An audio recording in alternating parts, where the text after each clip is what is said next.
My name is Jake Martin. I am 42 years old. This happened one October when I decided to escape the chaos of city life and seek solitude at Bear Mountain State Park in West New York. I drove my old RV, a battered relic with more quirks than comforts, hoping that isolation might finally let me confront the guilt that had haunted me for years. I'd been running from memories, the weight of a tragic accident that cost a young life and shattered my sense of self.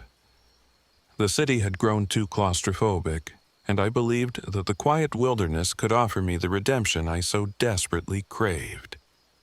Yet, even as I set out, the road ahead promised not only solitude but an encounter with something far beyond my troubled past. The journey started off with a heavy mix of regret and anticipation. The RV's engine grumbled and coughed as I navigated winding roads, and almost immediately the heater began malfunctioning. Despite my attempts to fix it, the interior remained uncomfortably cold, a physical manifestation of the chill that had long seeped into my soul. As twilight settled over the landscape, I parked on a secluded pull-off near a dense stand of trees. The isolation was absolute, and the silence around me felt heavy, as if the forest itself were holding its breath. That first night, as I tried to warm up by a small, sputtering, portable heater, odd sounds began to echo from the woods. At first, I dismissed them as the wind, or perhaps small animals stirring, but soon I caught fleeting glimpses of a shadowy figure dancing just beyond the reach of my flashlight's beam. It moved with an unnatural grace, as if mimicking my every step. The hair on my neck prickled, and an unshakable feeling of being watched settled over me. I tried to convince myself that it was just my imagination, a trick played by my weary mind, but deep down I knew something was amiss. The next day, determined to dispel my growing unease, I ventured out on a hiking trail to clear my head and perhaps find a distraction. The crisp autumn air carried the scent of damp leaves and earth. As I wandered, I came upon a tree that bore strange, childlike carvings. The drawings were haphazard yet eerily familiar, evoking images from nightmares I'd long tried to forget. They depicted a weeping face and tiny footprints, symbols I'd seen in my darkest dreams. I stood there for a long moment, a chill running down my spine as I wondered if my past was catching up with me in ways I couldn't explain. That evening, back at the RV, the atmosphere grew oppressive.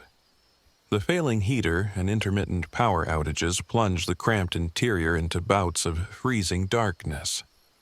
In the silence, I began to hear soft, mournful sobbing drifting in from the forest. I couldn't tell if it was the wind or something, or someone crying out in despair. My sleep was restless, haunted by dreams of a sorrowful woman and a tearful child.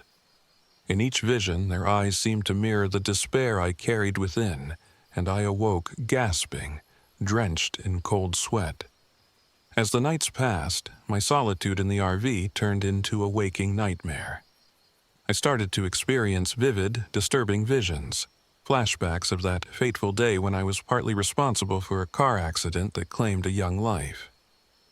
The line between memory and hallucination blurred. I'd see the terrified face of a child, hear desperate cries for help, and feel the crushing weight of responsibility. These visions weren't just in my mind. They seemed to seep from the very walls of the RV, mingling with the chill in the air. It wasn't long before I began to sense a presence, something supernatural. In the silence of a particularly bitter night, as I sat huddled under a threadbare blanket, I heard a whisper that wasn't my own. The voice was soft, laced with sorrow, and it repeated one phrase over and over: atone, forgive. I couldn't see the speaker, but for brief moments, the apparition of a woman appeared at the edge of my vision. A figure shrouded in mist, her face streaked with tears, sometimes morphing into the image of a weeping child. The local legends called her the Weeping Lady, a ghost said to be the spirit of a mother who lost her child in a long-forgotten tragedy. Now, it seemed, she had chosen to visit me, her presence a relentless summons to confront my deepest regrets. Then, one night, a fierce storm descended upon Bear Mountain with a sudden fury. Rain lashed against the RV and thunder shook the ground. In the midst of the tempest, all the RV systems failed. The heater died entirely, the power went out, and I was left in complete, bone-chilling darkness. The relentless wind seemed to carry anguished cries, and I realized that I was no longer safe within the confines of my failing vehicle. With no other option, I abandoned the RV and sought shelter in an abandoned ranger cabin on the edge of the park. The cabin was dilapidated, its wooden walls groaning under the weight of decades of neglect. Moonlight filtered through broken windows, casting eerie shadows that danced across the warped floorboards. As I stepped inside, the oppressive atmosphere deepened. The air was thick with the scent of decay and something inexplicably bitter. Almost immediately, I knew I wasn't alone. The presence of the Weeping Lady intensified within these crumbling walls. I heard objects being hurled against the walls by unseen forces, books, broken glass, and even the sound of heavy furniture scraping across the floor. The guttural wails of the spirit echoed through the cabin, mirroring the turbulent emotions that churned within me. Every crash, every whisper of my name, felt like an assault on both my body and my soul. Cornered in that forsaken place, I felt the weight of my past crush down upon me. Overwhelmed by the relentless onslaught of supernatural manifestations and the piercing echoes of my own guilt, I fell to my knees. In that desperate, vulnerable moment, I finally confronted the memories I had long tried to bury. I began to speak aloud, my voice trembling as I confessed every regret, every mistake that had led to the tragedy. I begged the spectral presence for forgiveness, for a chance at redemption, and for the release of this unyielding guilt that had tormented me for so many years. The storm raged on outside, its fury a fitting backdrop for the catharsis unfolding within the cabin. Slowly, the violent manifestations began to subside. The objects that had been thrown lay still, and the wails softened into mournful whispers. Then, as if in response to my raw confession, the form of the Weeping Lady changed. No longer did she appear as a menacing, vengeful specter. Instead, she shifted into a figure of sorrow and compassion. Her eyes, filled with the unspoken forgiveness, met mine. In that silent exchange, I sensed that she had absorbed the anguish of my confession and was offering a semblance of absolution. Dawn broke eventually, the pale light seeping into the ruined cabin and signaling the end of that harrowing night. The supernatural assaults had ceased, and the spirit faded into the quiet of the early morning, leaving me alone with the remnants of my shattered guilt and the faint hope of healing. I emerged from the cabin battered, both physically and emotionally, and made my way back to the RV. The once familiar vehicle now stood as a silent witness to a night that had irrevocably changed me. In the aftermath, the isolation of Bear Mountain no longer felt like an oppressive void, but rather a crucible where I had been forced to face the darkest corners of my soul. I knew that the path to redemption would be long and fraught with pain, yet, for the first time in years, I felt that the burden of guilt was lightening, even if only marginally. The images of the Weeping Lady, her sorrowful, forgiving gaze, would remain with me as a reminder that true healing often demands that we confront our inner demons head-on. Even now, as I sit in the fading light of a new day, the memory of that night lingers like a ghost of its own. The RV remains parked at Bear Mountain, a somber monument to the confrontation that set me on a path toward self-forgiveness. I am still haunted by what I witnessed, the ephemeral, sorrowful figure who urged me to atone. And yet, I also carry with me the quiet hope that redemption is possible.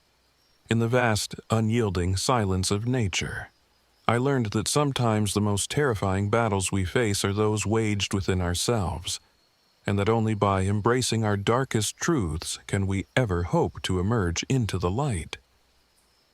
The road ahead is uncertain, and the shadows of Bear Mountain will forever be etched in my memory.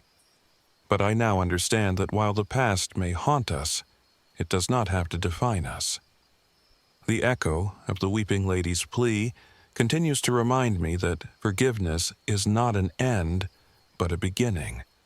A promise that even in the coldest, darkest nights, there is always the possibility of a new dawn.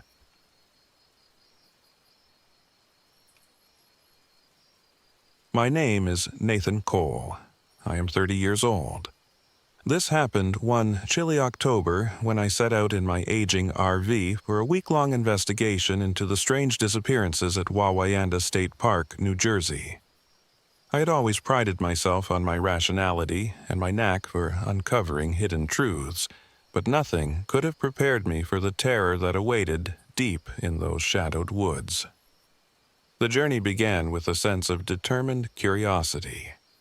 I had loaded the RV with my camera, voice recorder, notebooks, and a few essential supplies. Almost immediately, I noticed the old vehicle's temperamental nature. The electrical system was unpredictable. Lights flickered sporadically, and the radio only picked up static interspersed with garbled whispers that I couldn't quite decipher. I chalked it up to the RV's age and the isolation of the park. But a niggling unease settled over me as I drove along deserted roads, flanked by towering pines and dense undergrowth. I finally parked at a secluded spot near the edge of the park, where the forest seemed to swallow the horizon. The RV's interior was dim and unreliable. Every malfunction contributed to the overwhelming sense of isolation. As dusk bled into night, I set up my temporary base, hoping to get a good night's sleep before beginning my investigation in earnest. But sleep proved elusive. I sat by a small flickering lamp when I first noticed something odd. The RV's radio began emitting not just static, but barely audible, distorted voices. They seemed to murmur my name and other words that I couldn't quite make out. I adjusted the dials, but the messages only grew more cryptic before dissolving into eerie silence. The next morning, determined to shake off the disquiet of the previous night, I ventured out to explore the park. Wandering along a narrow, leaf-strewn trail, I stumbled upon an abandoned ranger station hidden among the trees. Its once sturdy wooden walls were now warped and splintered, the windows dusty and broken. Inside, I discovered a trove of forgotten items: a faded photograph album, a set of keys, and, most intriguingly, a weathered journal. The entries were filled with frantic notes and sketches of a mysterious figure they called the Shadow Caller. The journal described this entity as a malevolent spirit, the restless soul of a man who vanished under inexplicable circumstances decades ago, now cursed to roam the forest.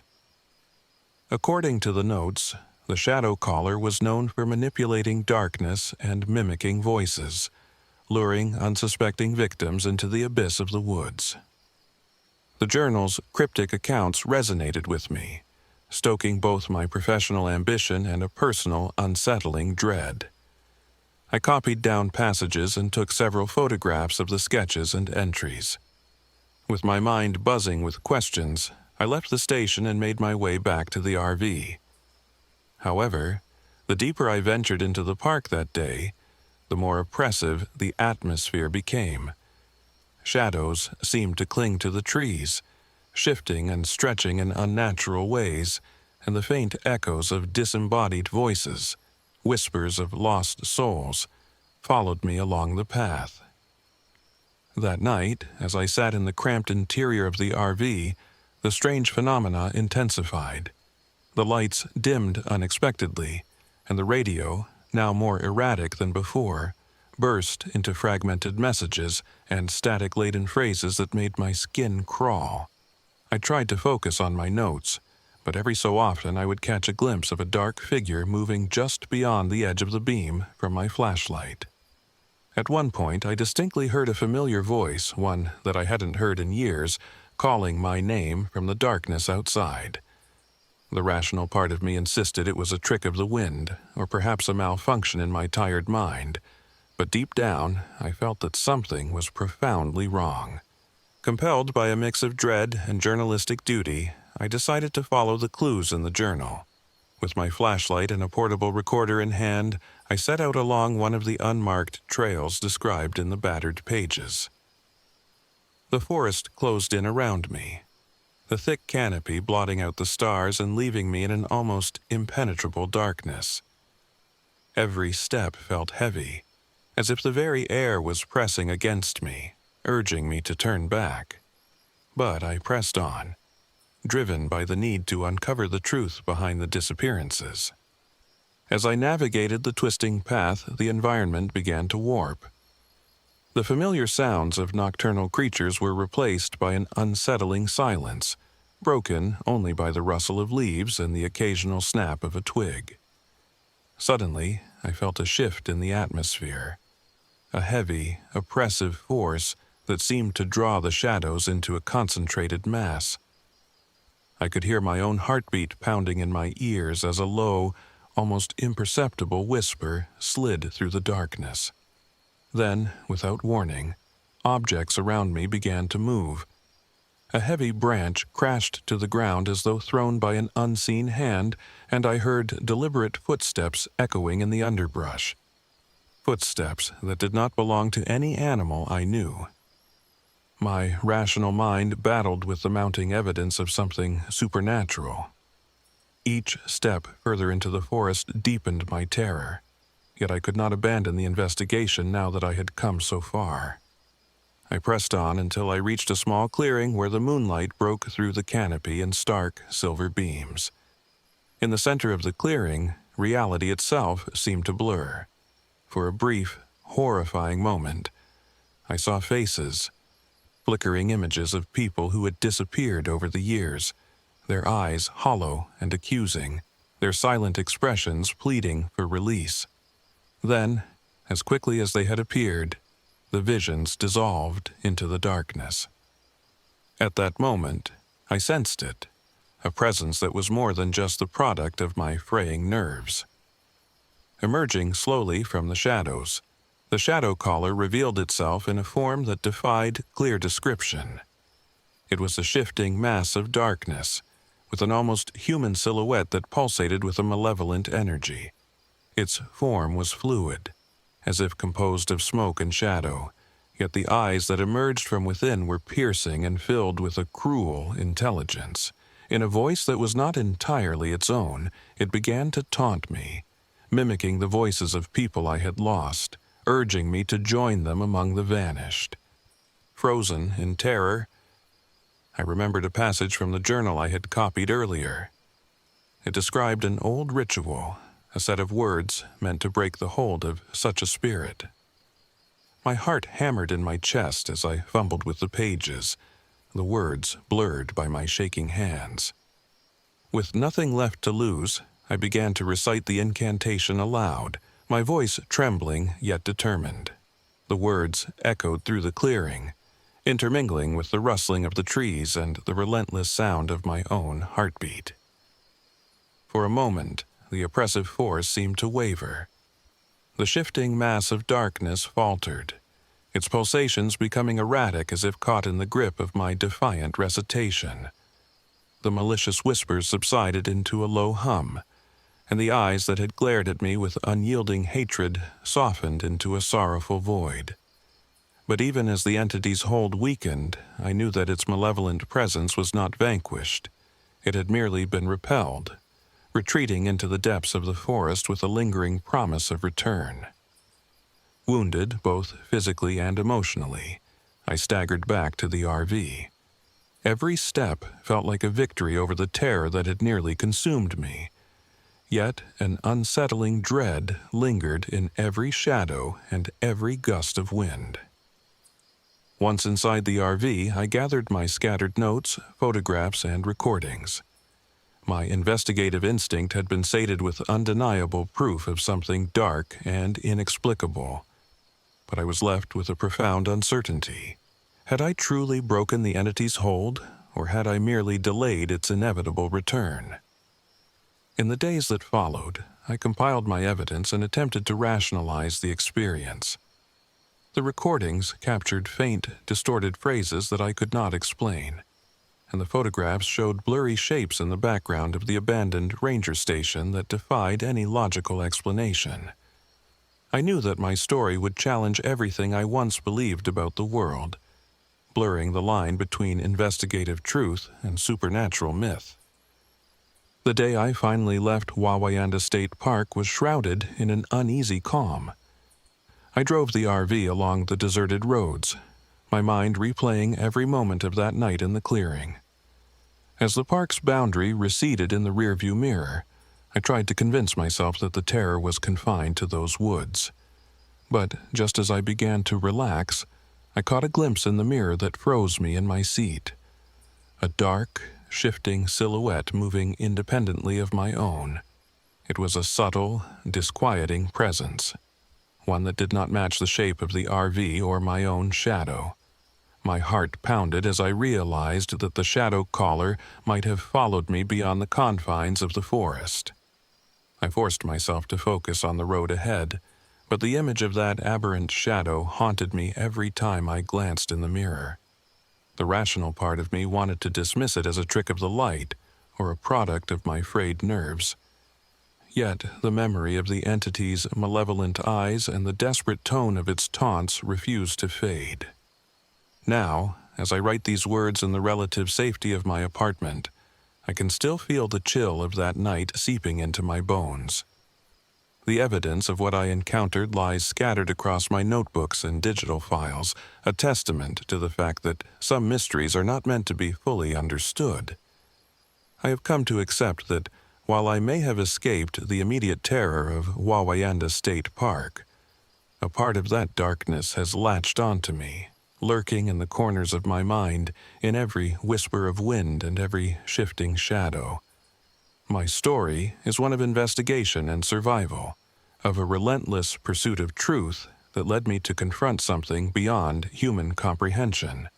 And while I have shared these details in the hope of shedding light on a long-forgotten curse, I remain haunted by the possibility that the line between myth and reality is far thinner than we dare to believe. Every time I catch a glimpse of an extra shadow in my rearview mirror, I am reminded that some horrors, once encountered, can never truly be left behind.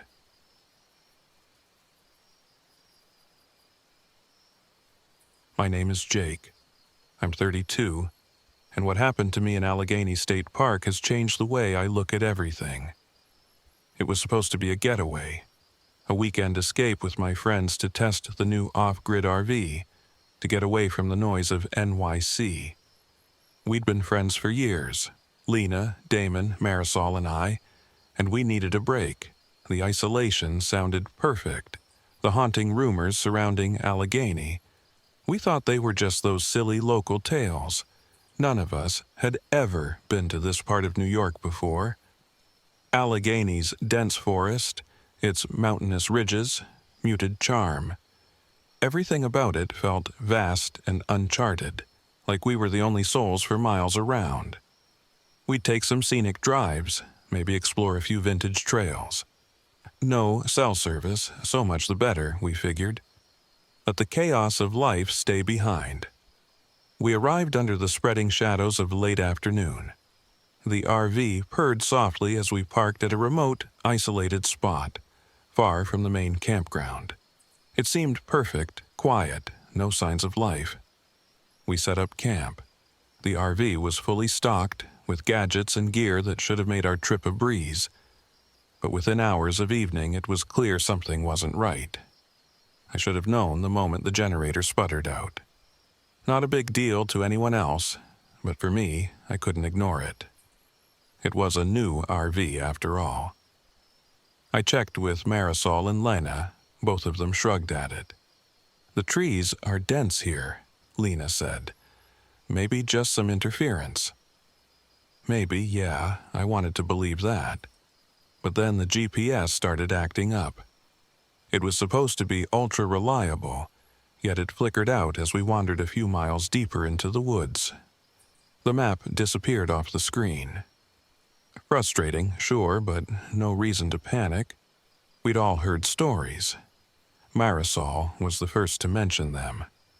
You know, this place has some weird legends, she'd said as we gathered by the campfire later that night, our faces lit an eerie orange.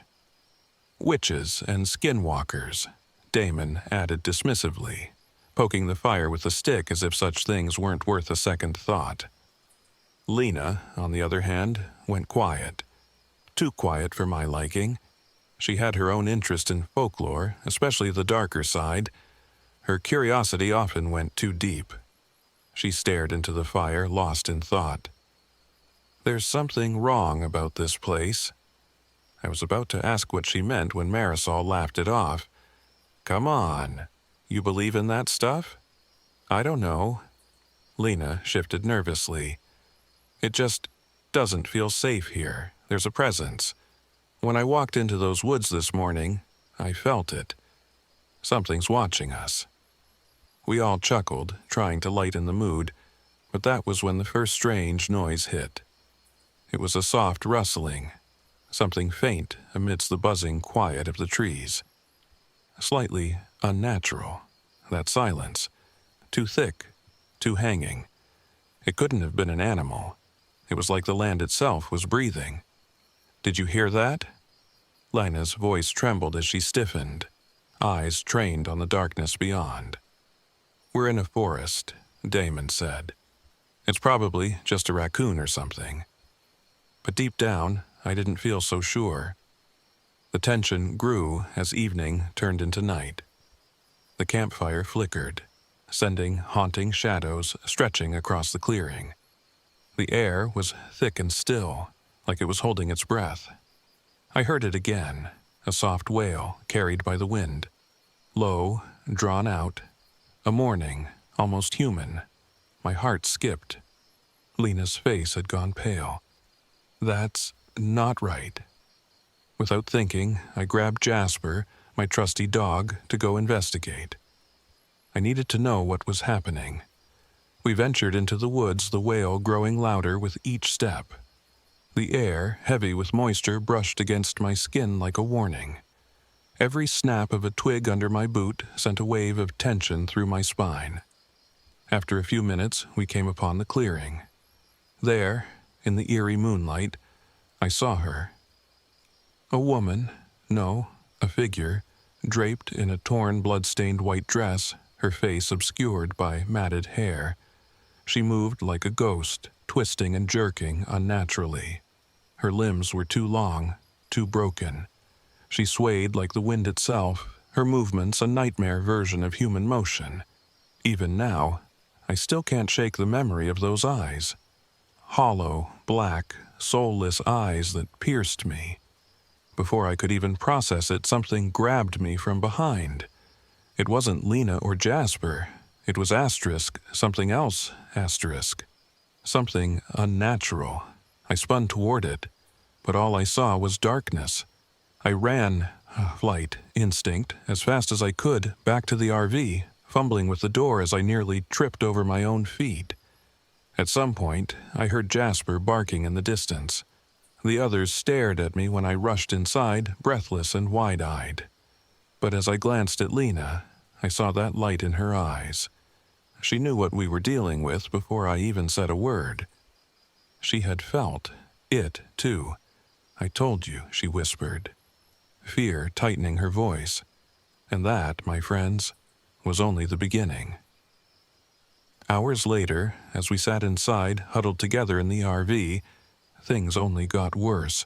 The sounds outside had intensified, scratching noises against the metal, quick flashes of movement, whispers carried on the wind. We tried to call for help, but our phones were useless. no signal. Marisol wanted to go out and confront whatever had been stalking us. I tried talking her down. "Are you crazy?" I said. "We stick together. That's rule number 1 in survival. We wait for daylight." But before I could make my case, Damon slipped out from behind us and grabbed a knife from the kitchen. "I need to see this for myself," he muttered, opening the door to the dark woods. Damon's skepticism, which I had always dismissed, was overshadowed by something darker. An hour passed, and the silence was unbearable. No sounds from the forest, no whispers, no signs of life at all. Where was Damon? I decided I couldn't wait any longer. When we found him, it wasn't the Damon we had known. His eyes were wild, wild with terror, a terror I had never seen in him. He was kneeling on the ground, trembling, muttering words I couldn't understand. I had to join them," he said through clenched teeth. "They showed me something. Power." Before I could react, he lunged at me, shoulders wide as if to attack. The world faded to black. When I woke up, it was daylight. I could barely register where I was. Lina and Marisol were beside me, frantic but relieved. Then I noticed something that shouldn't be. Damon was gone, not knocked unconscious, not even dead. He had vanished. Things grew worse, much worse, in the days that followed. The woods closed in on us, suffocating. Though we searched, we never found any trace of Damon, except for a mark on a tree, those same strange, jagged symbols. Something was left behind, something dark. Lina was never the same. I saw it in her eyes. What they'd done to her. The Ashen Witch was real. The cult was out there somewhere, and there were whispers of a land under their control, and now the wilderness held us all in its grasp. For 25 segundos. My name is Jake. I am 32 years old. This happened in Allegheny State Park, Western New York. A place I'd once believed to be a haven from the chaos of city life, but that night revealed a horror I'll never forget. I had been looking forward to this trip for months. I'd rallied 3 of my closest friends. Lina, 30, whose intuition about the unseen had always been uncanny.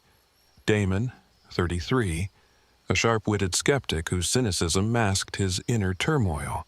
And Marisol, 29, an adventurous spirit whose bright optimism was our anchor. We pooled our savings to buy a sturdy off-grid RV, convinced it would be our ticket to a weekend of reconnection and escape. Our plan was simple: leave behind the relentless hum of urban life, explore the deep woods, and test our RV's new capabilities. The drive up to Allegheny was uneventful, filled with friendly banter and high hopes. For the moment we arrived, an unsettling feeling crept over me. The RV's generator sputtered to life with a strained wheeze, and the GPS struggled to lock onto any signal. We chalked it up to the remoteness of the park, but as dusk fell, the isolation became palpable. The clearing we set up our camp in was surrounded by ancient trees, their gnarled branches casting long, twisted shadows across the ground. I noticed odd scratch marks along the side of the RV and discovered strange, crude symbols carved into nearby tree trunks, runes that looked disturbingly deliberate. That first night, while I sat outside trying to coax warmth from a dying fire, Lina's unease became obvious. "Jake, do you feel that?" she whispered, eyes darting to the dark edges of the forest. "It's like someone, or something, is watching us." Damon chuckled, dismissing her fears as overactive imagination, while Marisol's usually carefree smile had faded into a look of quiet apprehension. Unable to ignore her instincts, we decided to take a short walk around the camp. The trail was narrow and overgrown, and as we ventured deeper, the silence was broken only by our crunching footsteps and the occasional rustle in the underbrush. Lena halted suddenly, her hand trembling as she pointed at a tree. Etched deep into the bark were symbols identical to those we'd seen earlier, fresh marks that sent a chill up my spine. A heavy, unnatural fog began to roll in, and the trees seemed to lean in closer, their branches like skeletal hands. It was then that the nightmare began. Out of the murk, I heard a series of rustling sounds almost like footsteps, growing louder and more frantic. Before we could react, masked figures burst from the shadows. Their sudden, violent attack caught us off guard.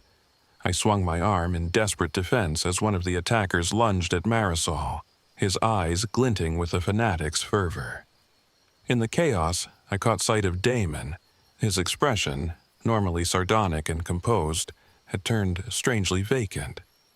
In a moment that still haunts me, I realized he was nodding subtly, as if giving the attackers permission. My heart pounded as I shouted for everyone to run. Amid the pandemonium, a piercing scream tore through the night. Lena's scream. I saw a gaunt, almost spectral figure seize her from behind. The attacker's face was obscured by a tattered hood, but his grip was ironclad. Lena's eyes met mine for a brief, agonizing second before she was dragged into the dark woods. I reached out, but the cultist had already melted into the night like a wisp of smoke. We fled into the forest, our legs fueled by pure terror.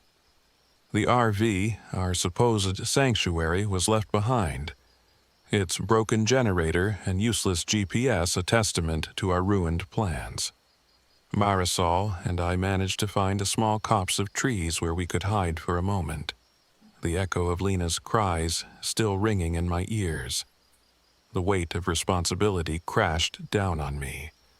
As the leader, I felt I had failed her, and worse, betrayed by Damon's inexplicable duplicity.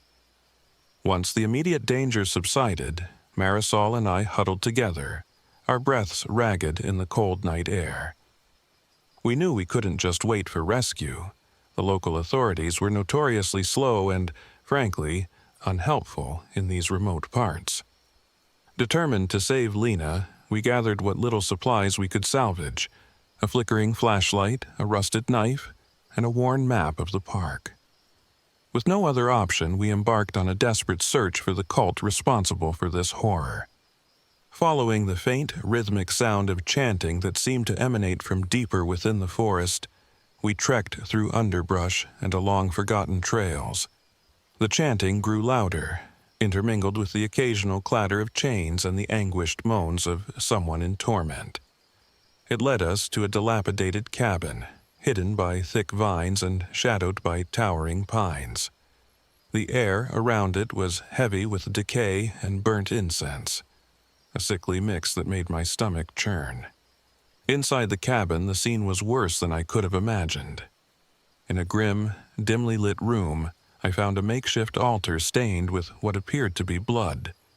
Chains dangled from the walls, and in one corner, I glimpsed the struggling form of a bound victim. My heart sank as I recognized hints of Lena's belongings scattered nearby. It was clear she had been subjected to unspeakable torture, a ritual sacrifice to awaken or appease something they called the Ashen Witch. I recalled the local legends Lena had once mentioned in hushed tones.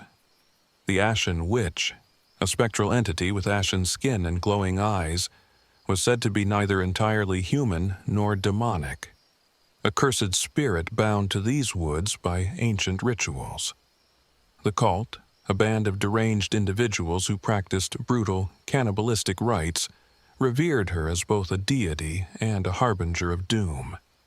As I moved deeper into the cabin, the murmuring voices of the cultists grew louder. There, in a larger room, I saw Damon, clad in dark robes that matched the cult's garb. His eyes, normally so full of sardonic wit, were now blank and distant, as if his very soul had been stripped away. Marisol appeared at my side, her face streaked with tears and resolve. We exchanged a pained glance, a silent acknowledgement of the betrayal and loss we now faced. In a heartbeat, the confrontation erupted. I lunged at a nearby cultist, my knife clashing with a crude blade, while Marisol fought off another with a ferocity I hadn't seen in her before. The cabin reverberated with shouts, the clamor of struggling bodies and the unholy chanting that grew ever more intense. In the midst of the chaos, I saw Damon hesitate, a flicker of internal conflict crossing his face, only to be replaced by hardened resolve. Before I could confront him further, a cultist struck him down. I watched, horrified, as Damon crumpled to the floor, his eyes rolling back in a final anguished expression. His betrayal had cost him his life, a stark, irreversible price. Panic surged through me as I heard a muffled cry from a back room. Rushing over, I found Lena bound to a rickety chair, her face pale and contorted in agony. Her eyes, though filled with terror, held a strange glimmer, as if part of her was no longer her own. Marisol quickly knelt beside her, gently unfastening the chains. Lena murmured incoherently about a presence that had seeped into her mind, about the ashen witch whispering promises of power and torment. The horror of it all threatened to overwhelm me, but there was no time to indulge despair. We had to leave, and fast. With Lena barely conscious and Marisol supporting her, we fought our way out of the cabin. The cultists, realizing their ritual had been disrupted, surged after us. I led the charge and through a labyrinth of trees, my heart pounding as the sound of pursuing footsteps and sinister chants echoed in the night. The forest, once a refuge of natural beauty, had become a sinister maze of terror. Our escape was not without cost. In our frantic flight, we encountered yet another brutal reminder of our dire situation.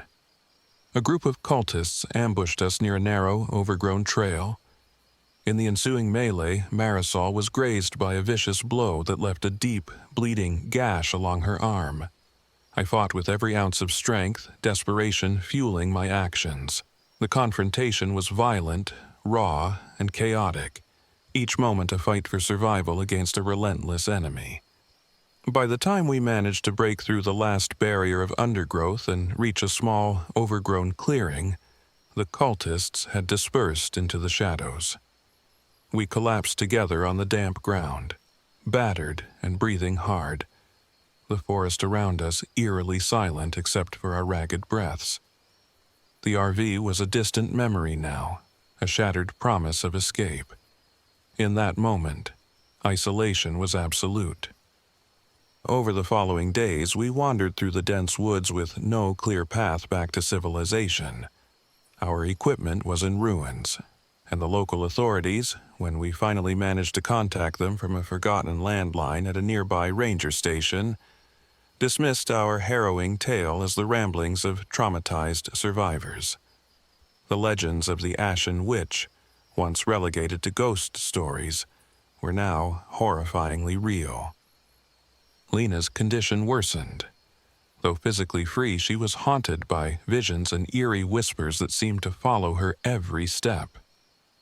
At night, Marisol and I would sit vigil by her side, her eyes wide and unblinking as if in communion with something unseen. She spoke in fragmented sentences about a presence that had taken root within her, a lingering essence of the Ashen Witch that might never let her go. The thought of what Lena had endured, both physically and spiritually, was unbearable. I spent many sleepless nights replaying the events, haunted by Damon's final, regretful gaze and the echo of his betrayal. His duplicity had shattered our trust and cost us dearly. In a cruel twist, his treachery had paved the way for Lena's abduction and the ensuing nightmare. I couldn't help but feel that, in some twisted way, his actions were both the catalyst and the final nail in our collective suffering. As we finally emerged from the oppressive wilderness and stumbled into a small, isolated town, the normalcy of everyday life felt painfully alien. The locals exchanged knowing glances, as if they were aware of the dark legends that haunted these parts but were too frightened or resigned to act. I began to document every detail of our ordeal, not for pity, but as a grim record of the true horrors that lurk in isolation, hidden behind the veneer of rustic beauty. Even now, months later, the memories remain as vivid and visceral as the night they were forged. I see Lena's haunted eyes, still searching for the part of herself that might have been lost to the Ashen Witch's curse. I hear the distant echoes of those sinister chants and the rustling of leaves that seem to whisper secrets of betrayal and violence. And every time I close my eyes, I see Damon's tormented face, a stark reminder that in the darkness, the human heart can betray you without warning. Survival in those woods was a lesson in horror and isolation. The wild, unyielding forces of nature, combined with the unbridled cruelty of human fanaticism, left scars that will never fully fade. The Ashen Witch, or what the cult believed her to be, remains a ghostly presence in the shadows of Allegheny State Park, a chilling testament to the thin line between myth and reality. I now know that some nightmares are born not only from the supernatural, but from the betrayals that lie within us, waiting to be awakened in the most desperate of circumstances. I live with the knowledge that some horrors can never be exorcised, that the darkness of that night will forever be a part of me.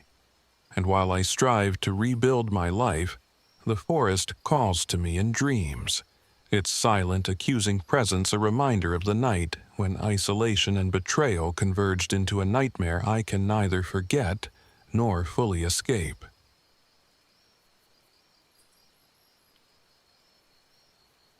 My name is Sam. I am 35. This happened in Bear Mountain State Park, New York, a place I hoped would offer the solace and anonymity I so desperately craved. I had spent years running from a past filled with regret and unspeakable mistakes, and I believed that the isolation of nature, away from prying eyes and haunting memories, would allow me to disappear into the vast wilderness. But the road I chose had its own secrets, and the RV I drove turned out to be more than just a means of escape. The old RV was a relic, creaking with every bump along the narrow, winding road. I'd purchased it from a small-town dealer who mentioned little more than that it was one of a kind, and came with its share of odd stories. I dismissed those as just local lore until I began noticing things that defied explanation. From the moment I pulled into the isolated parking lot at Bear Mountain, the vehicle seemed to groan under a weight of history. Its interior was dimly lit by a few flickering lights, and I couldn't shake the uneasy feeling that the RV itself was watching me. That first night was restless. The RV's generator sputtered intermittently, plunging me into sudden darkness before the lights would come back on, weak and uneven. At first, I attributed it to the age of the machine and the remoteness of the park, but soon I began noticing stranger details.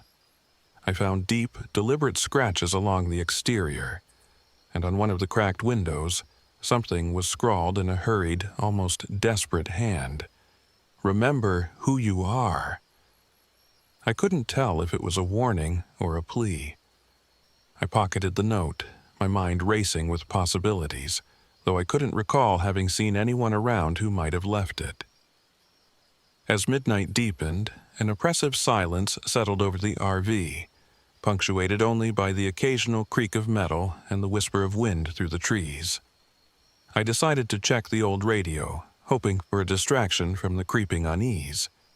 Instead of the familiar static or a comforting station, it emitted a low, mournful chant, the words barely intelligible as they echoed through the cramped space. And then there were the reflections, small, almost imperceptible figures in every reflective surface. At first, I saw only my own weary face in the cracked mirror above the sink, but then, fleetingly, a spectral visage appeared. A woman in a faded dress, her eyes brimming with sorrow and an unspoken accusation. I dismissed it as a trick of the light, or perhaps a figment of my exhausted mind. But as the hours wore on, I began to notice her in every reflective surface, a glimmer in a puddle outside, a distorted shape in the polished metal of the RV's door. I started having strange dreams, in which I would see her standing in places I didn't recognize, whispering indistinctly. In these dreams, my face and hers would merge, leaving me confused and disturbed by the realization that her sorrow seemed inexplicably entwined with my own buried pain. Troubled and desperate for answers, I began searching the RV for clues about its mysterious past. After a restless night punctuated by eerie static and whispered reflections, I carefully pried open a loose panel in the back of the cabin. Inside, hidden beneath layers of dust and forgotten memories, I discovered a delicate silver locket and a torn fragment of a diary. The diary's faded ink contained one repeated phrase, "Remember who you are." The locket, though tarnished by time, bore an inscription on the back, a date and initials I couldn't immediately decipher. My heart pounded as I realized that these relics might belong to someone who once called this RV home, someone whose story was tangled with tragedy. Over the next few days, as I roamed the sparse interior of Bear Mountain, the unsettling phenomena escalated. The RV's lights continued to flicker. The radio's static began to swell into full-throated murmurs, and every reflective surface seemed to betray another glimpse of that sorrowful woman. The natural surroundings, once a welcome refuge, took on a sinister tone.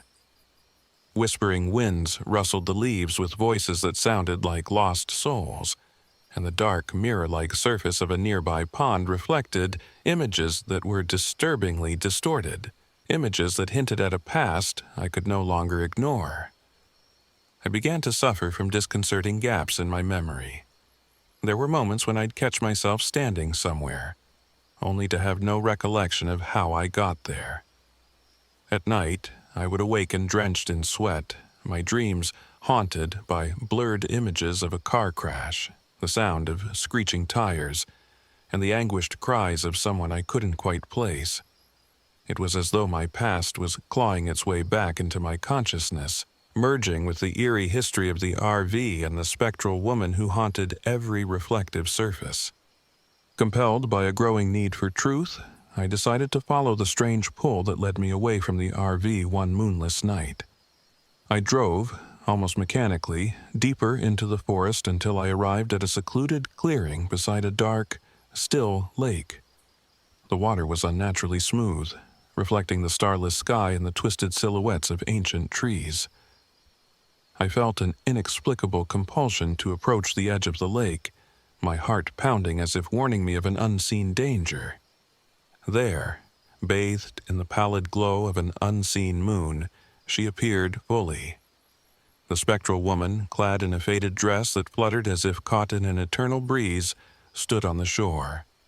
Her eyes were filled with an overwhelming sorrow, and for a long, agonizing moment, our gazes locked.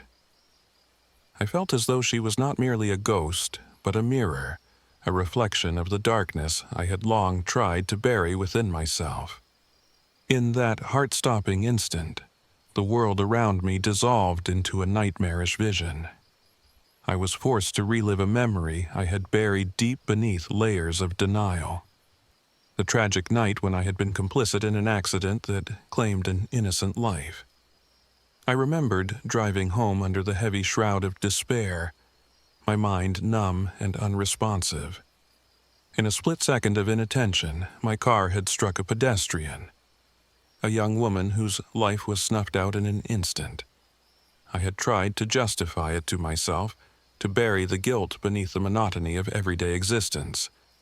But now the memory surged forth with brutal clarity. The spectral woman's gaze was unyielding, her eyes reflecting every ounce of the grief and accusation I had long evaded. I could feel the weight of that night, the unbearable burden of my actions pressing down on me with relentless force. As I stood there, confronted by the full horror of my guilt, I realized that I was not simply a victim of circumstance, but an active participant in that tragedy. The realization shattered the fragile illusions I had built around myself. Every whispered, "Remember who you are," echoed with the truth I had tried to escape. Tears blurred my vision as I sank to my knees at the water's edge, overwhelmed by a cascade of remorse and self-loathing. The spectral woman's presence, once a mysterious and haunting enigma, now seemed a merciful force, a necessary reckoning with a past that could no longer be ignored. I whispered apologies to the night, not knowing if they would ever be heard, as the chilling wind carried away my words into the silent darkness. Slowly, as the first light of a reluctant dawn began to filter through the canopy, the ghostly figure receded into the mists of the lake, leaving me alone with my shattered reflections. The oppressive aura that had haunted Bear Mountain seemed to lift ever so slightly, as if my act of confronting the buried truth had weakened its hold. I gathered the silver locket and the diary fragment, tokens of the pain and redemption intertwined in that cursed place, and returned to my RV with a heavy, yet somehow hopeful heart. In the days that followed, the supernatural disturbances gradually subsided. The flickering lights stabilized, the radio returned to mundane static, and the unsettling apparitions in reflective surfaces grew infrequent, as if the land itself was finally allowing me to begin healing. Yet the scars of that night were indelible, etched into my memory and into the very fabric of my soul. I eventually left Bear Mountain State Park in my battered RV, the road ahead uncertain but illuminated by the faint promise of self-forgiveness. The spectral whispers of the ghost, though diminished, still echoed in every reflective surface I encountered, a constant reminder that the past never truly dies, and that redemption is a long, arduous journey. Every time I caught a glimpse of my own reflection, I saw not only my weary face but the sorrowful eyes of the woman who had forced me to confront the truth. And in those eyes, I found the strength to accept responsibility for what I had done and the resolve to seek a path toward atonement. Driving along the lonely highways, I couldn't help but feel that I was forever changed by that encounter at the lake. The weight of guilt would always be a part of me, but so too was the newfound understanding that facing one's inner demons is the only way to break free from their hold. With each mile I traveled, the past receded a little further into the background, replaced by the uncertain but hopeful promise of tomorrow. I know now that some roads are haunted not by external forces, but by the ghosts of our own making, and though I may never escape the echoes of that tragic night, I am determined to keep moving forward, carrying with me the lessons of Bear Mountain, the silent vigilance of a spectral witness, and the fragile, persistent hope that redemption, however distant, is still within reach. O3 Mini.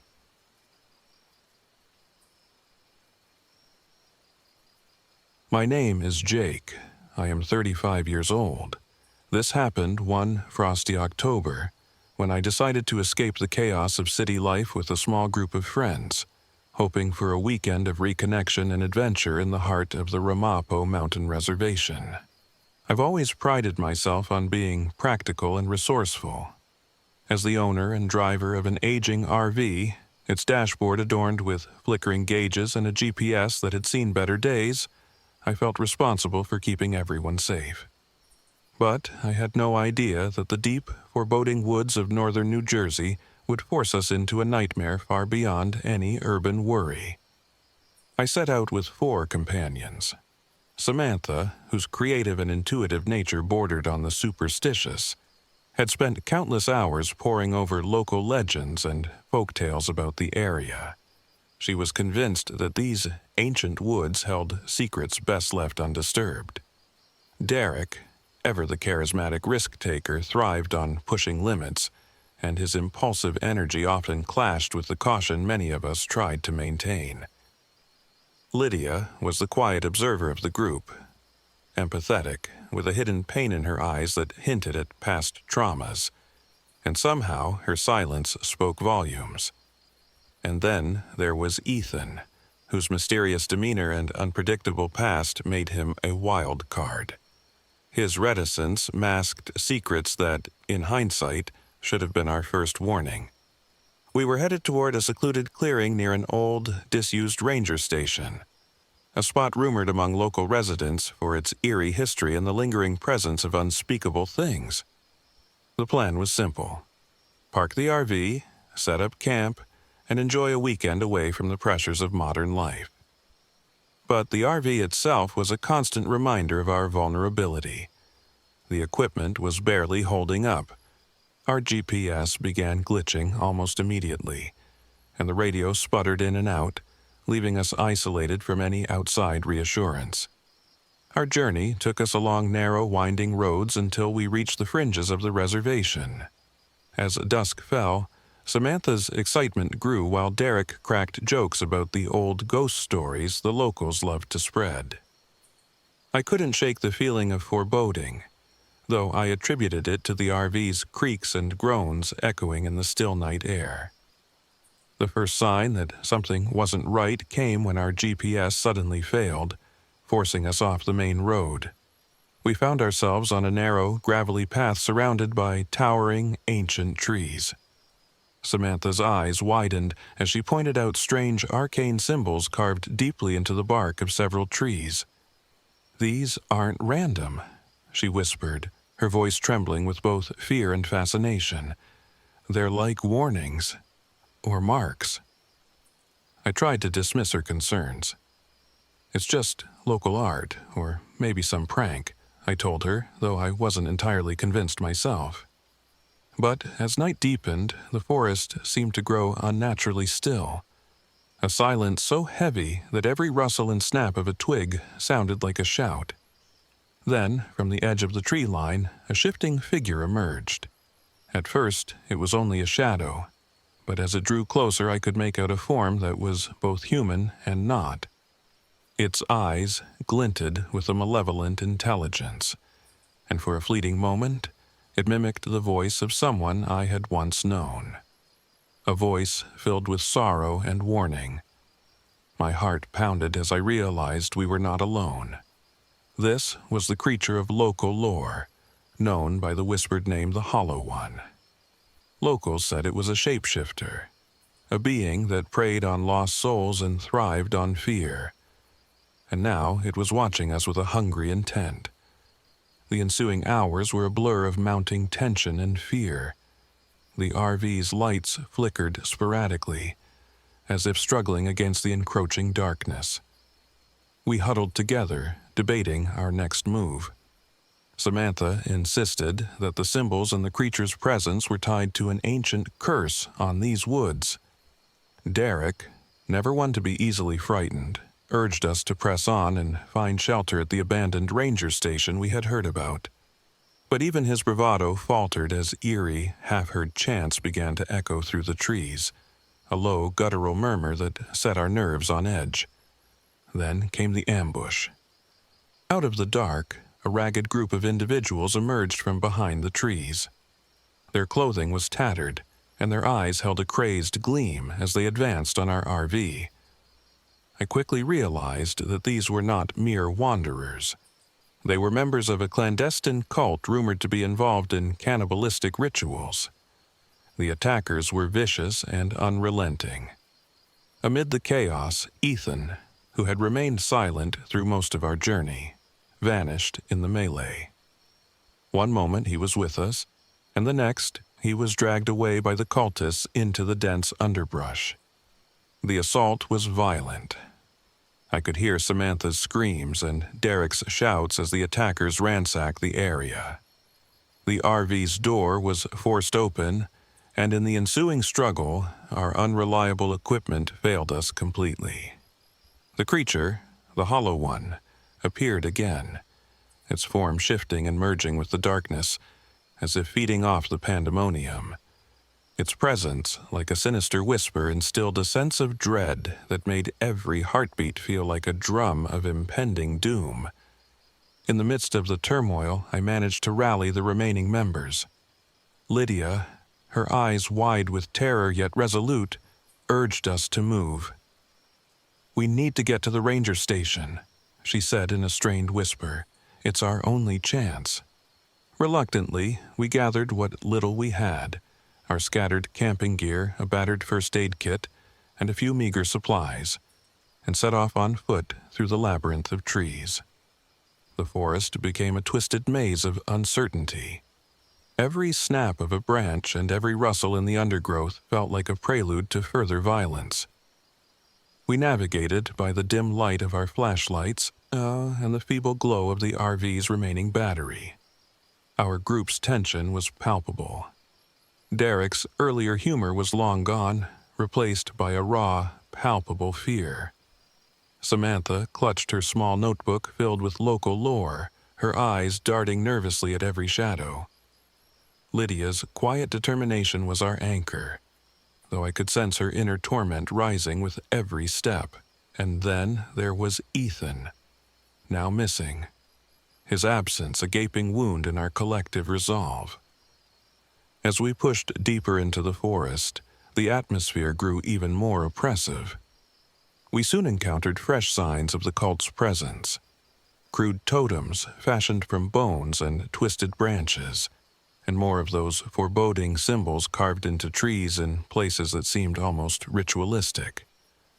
I felt as if we were being watched by unseen eyes, and every instinct screamed that we were not just lost but deliberately led into a trap. Hours later, exhausted and on edge, we reached the dilapidated remains of the old ranger station. Its walls were crumbling, windows shattered, and the air reeked of decay and despair. We decided to make it our temporary refuge, barricading the doors as best as we could with old furniture and debris. For a brief, fragile moment, we allowed ourselves to believe we might have escaped the immediate threat. That night, in the cold, creaking silence of the abandoned building, the true horror unfolded. I awoke to the sound of muffled cries and the scuffle of hurried footsteps. In the dim moonlight filtering through broken windows, I saw Lydia slipping away silently into the darkness. I called out to her, but she vanished into the night before I could catch her. Panic surged through me as I realized that our troubles were far from over. Somewhere out there, among the tangled underbrush, Lydia was alone and vulnerable. The next morning, we discovered the worst. Lydia was found near the edge of the property, half hidden by brambles, her body twisted unnaturally and her leg horribly mangled, a brutal testament to the violence that had taken her. The sight of her in such a state was a crushing blow, and the group's morale plummeted instantly. With Lydia's condition deteriorating and the threat of the cannibal cult, and the Hollow One looming ever larger, desperation seeped into our every thought. Days blurred together in a haze of pain, betrayal, and constant fear. We scavenged for food and water in the ruins of the ranger station, our supplies dwindling as we listened to the unsettling echoes of chanting in the distance. Samantha became increasingly obsessed with deciphering the carved symbols, convinced that understanding them was the key to stopping the curse. Derek's initial recklessness gave way to a quiet, simmering rage. He began questioning every decision, every turn we took, and his temper often flared into dangerous confrontations with the others. And then there was Ethan. Ethan reappeared one evening under the most harrowing circumstances.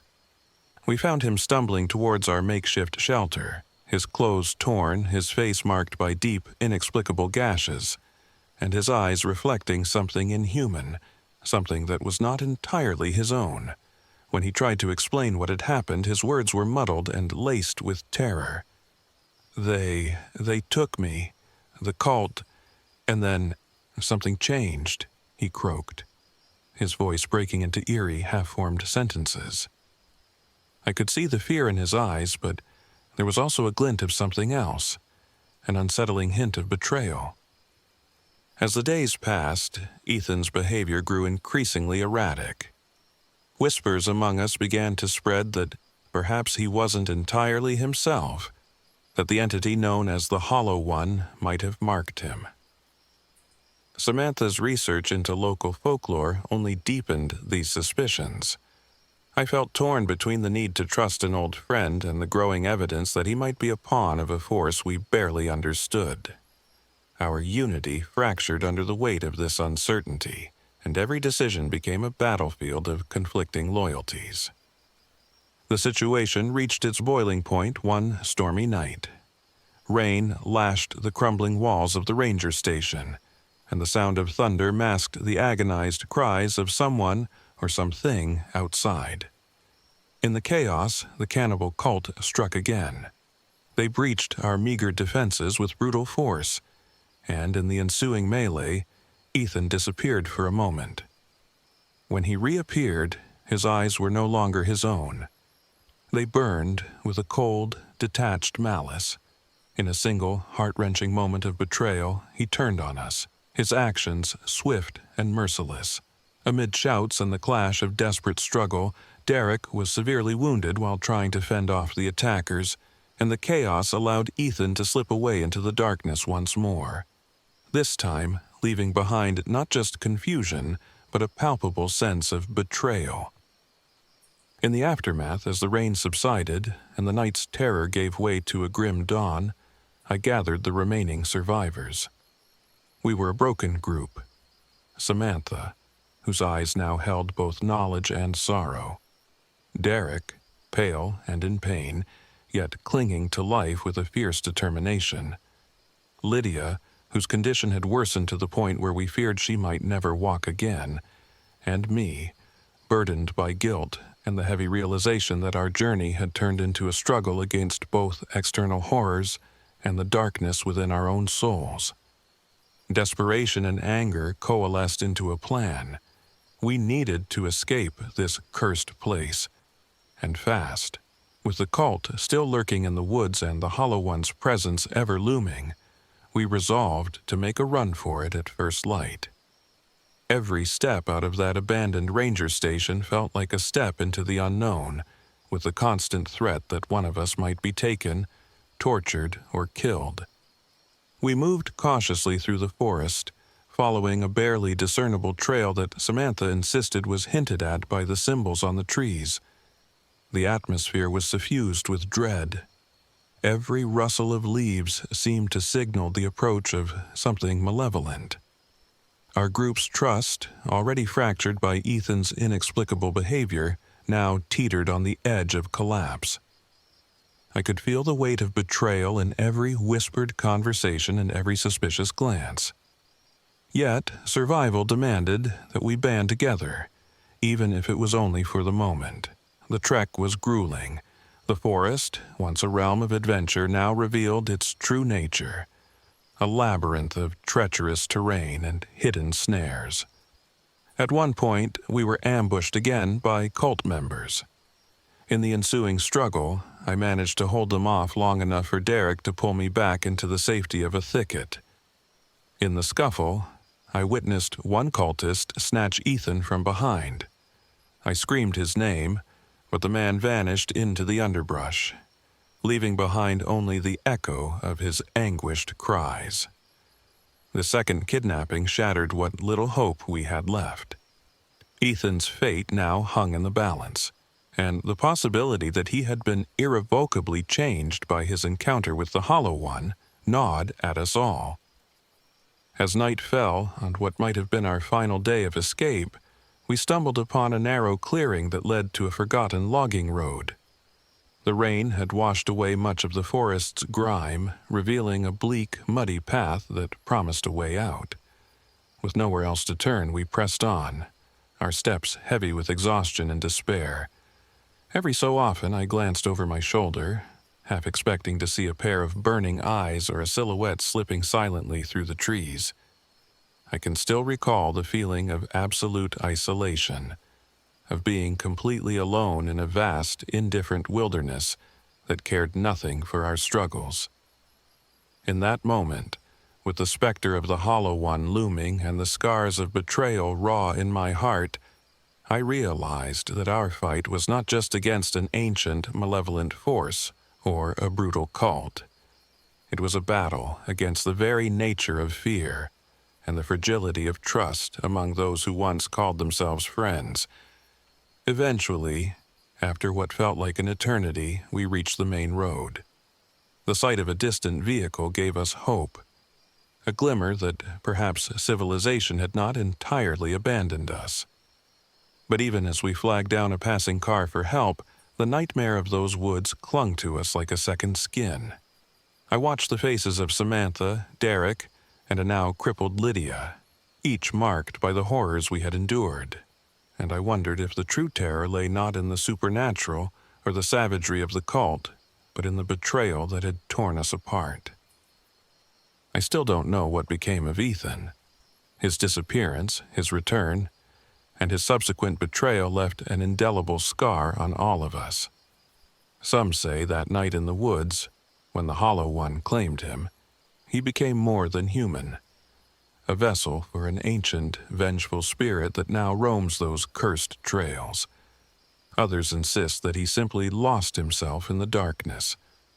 All I know is that every time I close my eyes, I see his haunted expression, and I hear his voice echoing in the silence of the forest. Now, back in the relative safety of civilization, the scars, both physical and emotional, remain.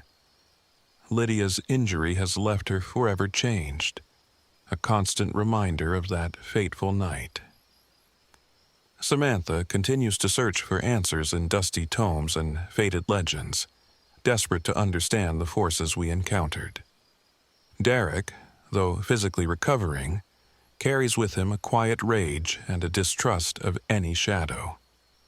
And I am left with the bitter knowledge that some journeys into the wild end not in the thrill of adventure, but in the cold, unyielding grip of horror and betrayal.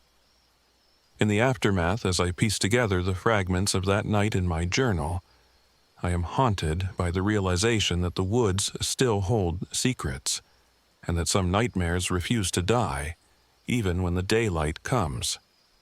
Every rustle in the trees, every unexplained whisper, reminds me that the Hollow One and the terrors of that cursed land are never truly gone. They linger in the forgotten corners of the Ramapo woods, waiting for the next unwary soul to venture too close. And so, as I drive my battered RV along a busy highway far from the dark trails of Ramapo, I know that the scars of that ordeal will never fade. The wilderness had stripped away our illusions of safety, exposing us to a raw, unfiltered terror that transcends the natural world.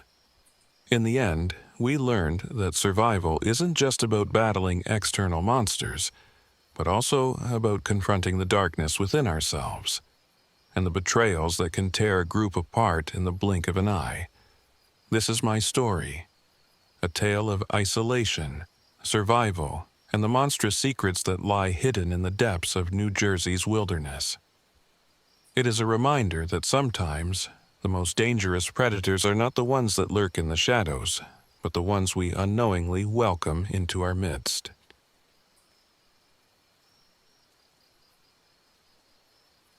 My name is Miles. I am 52. This happened one damp, windy October, when I decided to escape the demons of my past and seek solace in the isolation of Wawayanda State Park. I had spent the better part of the last decade haunted by memories of betrayal, a single crushing mistake that cost me a friendship I could never replace. My old RV, a battered yet dependable relic from my more hopeful years, had become both my refuge and my prison. As I rumbled along the narrow, winding roads into the heart of the park, my thoughts were a relentless barrage of guilt and regret. The vehicle's radio sputtered and the GPS stuttered, leaving me with nothing but the sound of my own breathing and the distant rustling of autumn leaves. Isolation, I thought bitterly, was both a choice and a punishment. I parked on a secluded gravel patch near a clearing, surrounded by towering trees whose branches intertwined like skeletal hands against a gray sky.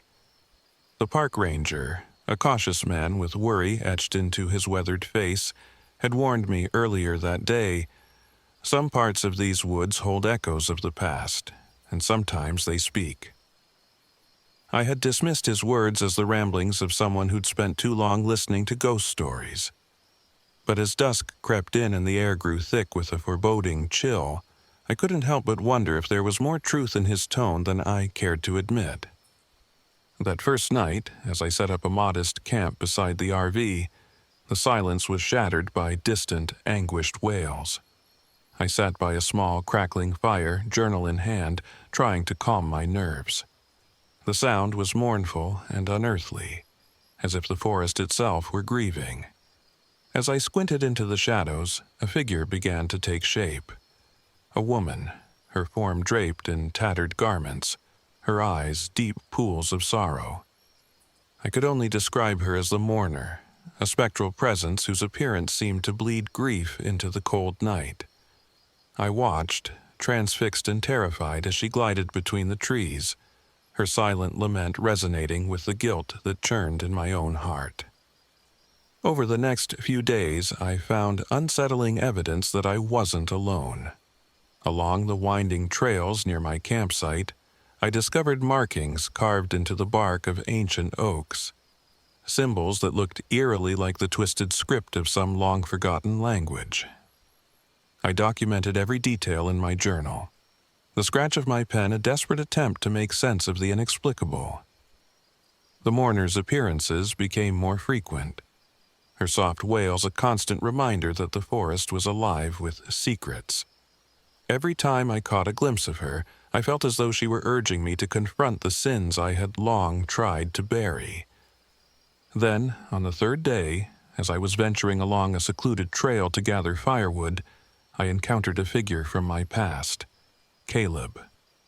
I froze, my heart pounding as I recognized the face that once held so much trust and camaraderie. Caleb's eyes burned with a vengeful intensity, and for a moment I saw the bitter resentment that had festered in him over the years. "I've been looking for you, Miles," he said, his voice low and edged with menace. His presence was both surreal and painfully real, a living reminder that I could never escape the consequences of my actions. At first, Caleb's words were laced with the semblance of concern. He claimed he had been tracking my journey, waiting for the moment to confront me about the betrayal that had shattered our bond. But as the conversation wore on, his tone shifted, and it became clear that his visit was not a reunion of old friends. It was an ambush from the past. He insinuated that the forest itself had cursed me, that my guilt had awakened something dark and vengeful within these ancient woods. His accusations were harsh, and I could feel the weight of my past sins bearing down on me with every syllable. That night, the sky opened up with a torrent of rain, turning the forest into a chaotic labyrinth of shadows and sound. I tried to find refuge in my RV, but before I could secure the door, I was overpowered. In a blur of rain and fury, Caleb emerged from the darkness and forced his way into my vehicle. I struggled, but his strength, and the intensity of his hatred, was overwhelming. I was dragged from the safety of my RV and into the wild, where the storm raged like the tumult inside my soul. Caleb's destination was a dilapidated cabin hidden deep within the forest. The building, a crumbling relic of a bygone era, exuded decay and despair. Inside, the air was thick with the scent of damp wood and old sorrow. It was there, in that claustrophobic darkness, that Caleb began his psychological assault. He pressed me relentlessly about the day I betrayed him, dredging up every memory of that fateful moment when I had left him to fend for himself in a moment of desperate need. His words were weapons, each one slicing into my already fragile sense of self. I felt the guilt I'd carried for so long, magnified 1,000-fold by his relentless tirade. Even in the midst of this torment, the supernatural presence of the mourner was impossible to ignore. At intervals, as Caleb's voice echoed off the warped walls of the cabin, I would catch a glimpse of her, a shadowy figure standing in the corner, her eyes reflecting sorrow and something that might have been pity. Her ghostly wails grew louder during the moments when Caleb's abuse peaked, as if she were condemning both of us for the sins of the past. In the flickering candlelight, her form would materialize and vanish, leaving behind an aura of tragic beauty that blurred the line between retribution and redemption. I felt trapped, physically, by the confines of the cabin, and emotionally by the weight of my own remorse. Every moment of my captivity was a descent into an abyss of memory and regret. The storm outside was relentless, echoing the turmoil within. I was forced to relive the betrayal over and over, while the specter of the mourner seemed to hover at the edge of my vision, her presence both an accusation and a plea for forgiveness. Then, in a moment of unbearable clarity, something inside me snapped. The relentless barrage of guilt, the storm of emotions, and the oppressive atmosphere of that decaying cabin converged into a single, defining instant. I realized that if I did not confront my past and fight for my future, I would remain imprisoned in this cycle of torment forever. Summoning every ounce of strength I had left, I lunged at Caleb during a brief pause in his verbal onslaught. The struggle was desperate and chaotic. His hands gripped my arms, his face contorted with rage, while I fought to break free from the shackles of my own remorse. In that tumultuous moment, as thunder roared outside and the mourner's cries intensified into a piercing crescendo, I managed to wrench myself loose. I staggered toward the door, my heart hammering in my chest, and pushed it open into the storm. The rain battered me as I ran into the cold, wild night, each step carrying me away from the cabin and the man who had embodied my past sins. Behind me, the sounds of the struggle faded into the cacophony of the storm.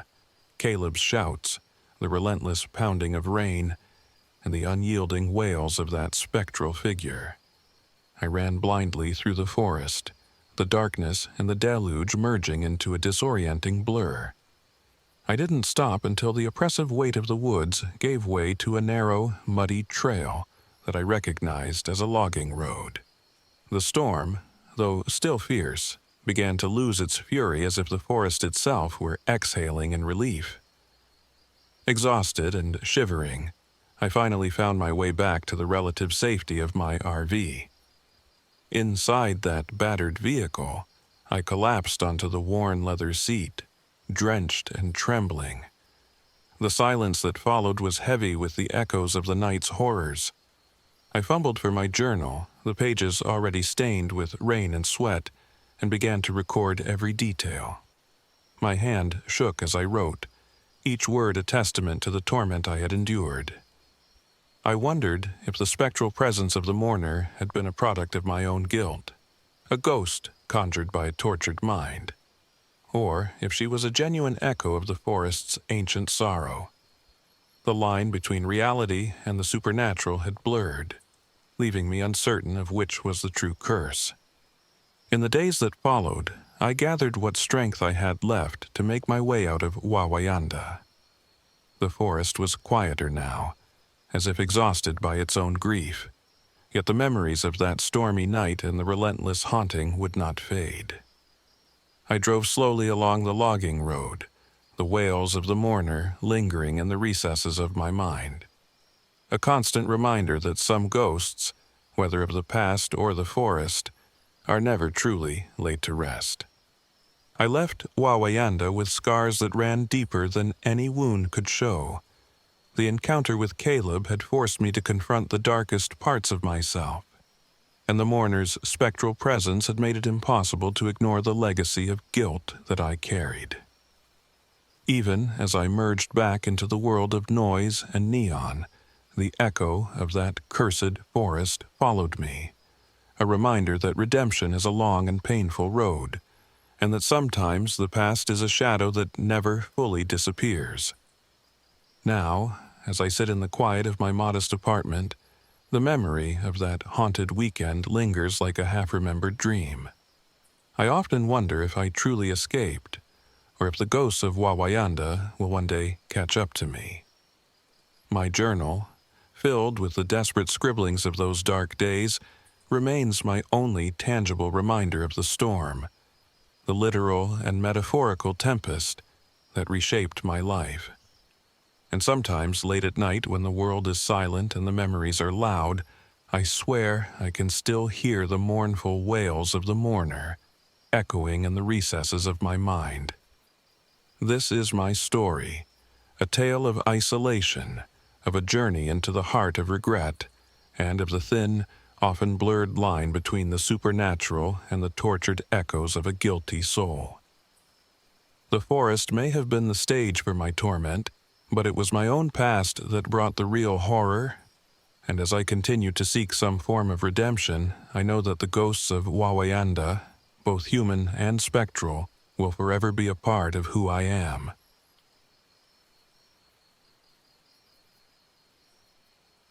My name is Elena. I am 29 years old. This happened one cool, gusty evening when I decided to escape the heartache of a recent breakup and the chaos of city life, in hopes of finding solace and inspiration in the New Jersey Pine Barrens. I loaded my aging RV with my camera, notebooks, and the few belongings that reminded me I was still capable of creating beauty out of pain. I'd heard whispers about a phenomenon called the painted sky, a surreal display of colors that locals swore transformed the night into a living canvas. I believed that if I could capture it, perhaps I could mend the fractures inside me. The journey out of the city was unexpectedly rough. My RV's radio crackled with static, and the fuel gauge flickered erratically as if it too were uncertain of its path. I brushed off the mechanical quirks as part of the adventure.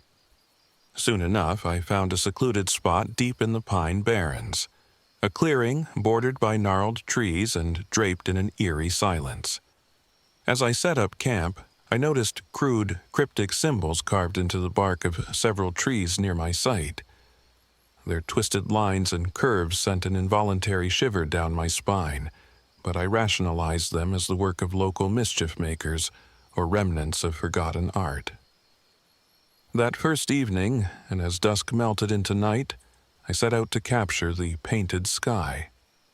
I positioned my camera on a makeshift tripod and watched, transfixed, as the heavens erupted into a kaleidoscope of ethereal hues. The vibrant colors danced and shifted above me, a breathtaking spectacle that stirred something both wondrous and unsettling within me. I snapped photo after photo, hoping to capture every nuance of that surreal display. Yet, when I later reviewed the images, I discovered faint, blurred figures and ghostly faces intermingled with the natural light, details I hadn't seen with my naked eyes. I couldn't tell if they were tricks of the lens or something far more sinister. The following day, I decided to explore the surrounding area on foot, driven by an insatiable curiosity. Wandering through the dense forest, I stumbled upon the ruins of an abandoned settlement. Crumbling walls, faded murals, and ritualistic graffiti hinted at a long-forgotten past, one steeped in occult lore and whispered legends of secretive cults. I spent hours photographing every detail, scribbling notes in my journal about symbols that seemed disturbingly similar to those etched into the trees by my campsite. I felt a growing disquiet as if the settlement was a portal to something ancient and unyielding. While I was lost in my documentation, a man emerged from the dappled sunlight filtering through the canopy. He was in his mid-30s, dressed casually but with an air of quiet intensity. Introducing himself as Marcus, he claimed to be a local historian with an intimate knowledge of the settlement and its dark legacy. His voice was warm and engaging at first, and he pointed out details in the ruins that I had overlooked. Yet, as our conversation deepened, Subtle inconsistencies in his stories began to nag at me. He spoke with an almost obsessive familiarity with the occult symbols, hinting at a connection far deeper than that of a mere historian. I listened, torn between gratitude for his insight and a growing unease that he might be hiding something. That night, back at my RV, the atmosphere grew increasingly oppressive. The silence was punctuated by soft, almost imperceptible sounds, the crunch of leaves underfoot, hushed whispers carried on the wind. I checked my camera, and the images from earlier now looked even stranger, shadowy figures lurking at the edge of the frame, as if watching me. The RV, once my sanctuary, felt compromised. The locks clicked and rattled on their own, and I couldn't shake the sensation that I was being observed from every corner of the dim interior. After a restless night punctuated by fits of paranoia, I resolved to venture out again at dawn. I needed fresh air, a clear head, and perhaps more evidence of the phenomenon that had so unsettled me. I left the RV with my camera slung over my shoulder, determined to retrace my steps near the ruins and find answers. That's when everything changed. I remember it clearly, walking along a narrow trail just outside the settlement, when suddenly I felt a sharp grip on my arm. Before I could scream, a coarse, masked hand clamped over my mouth. Panic surged through me as I was yanked into the dense underbrush. The next moments were a haze of struggle and muffled shouts. I caught a glimpse of a dark figure in the periphery, Marcus, but his expression was no longer warm or curious.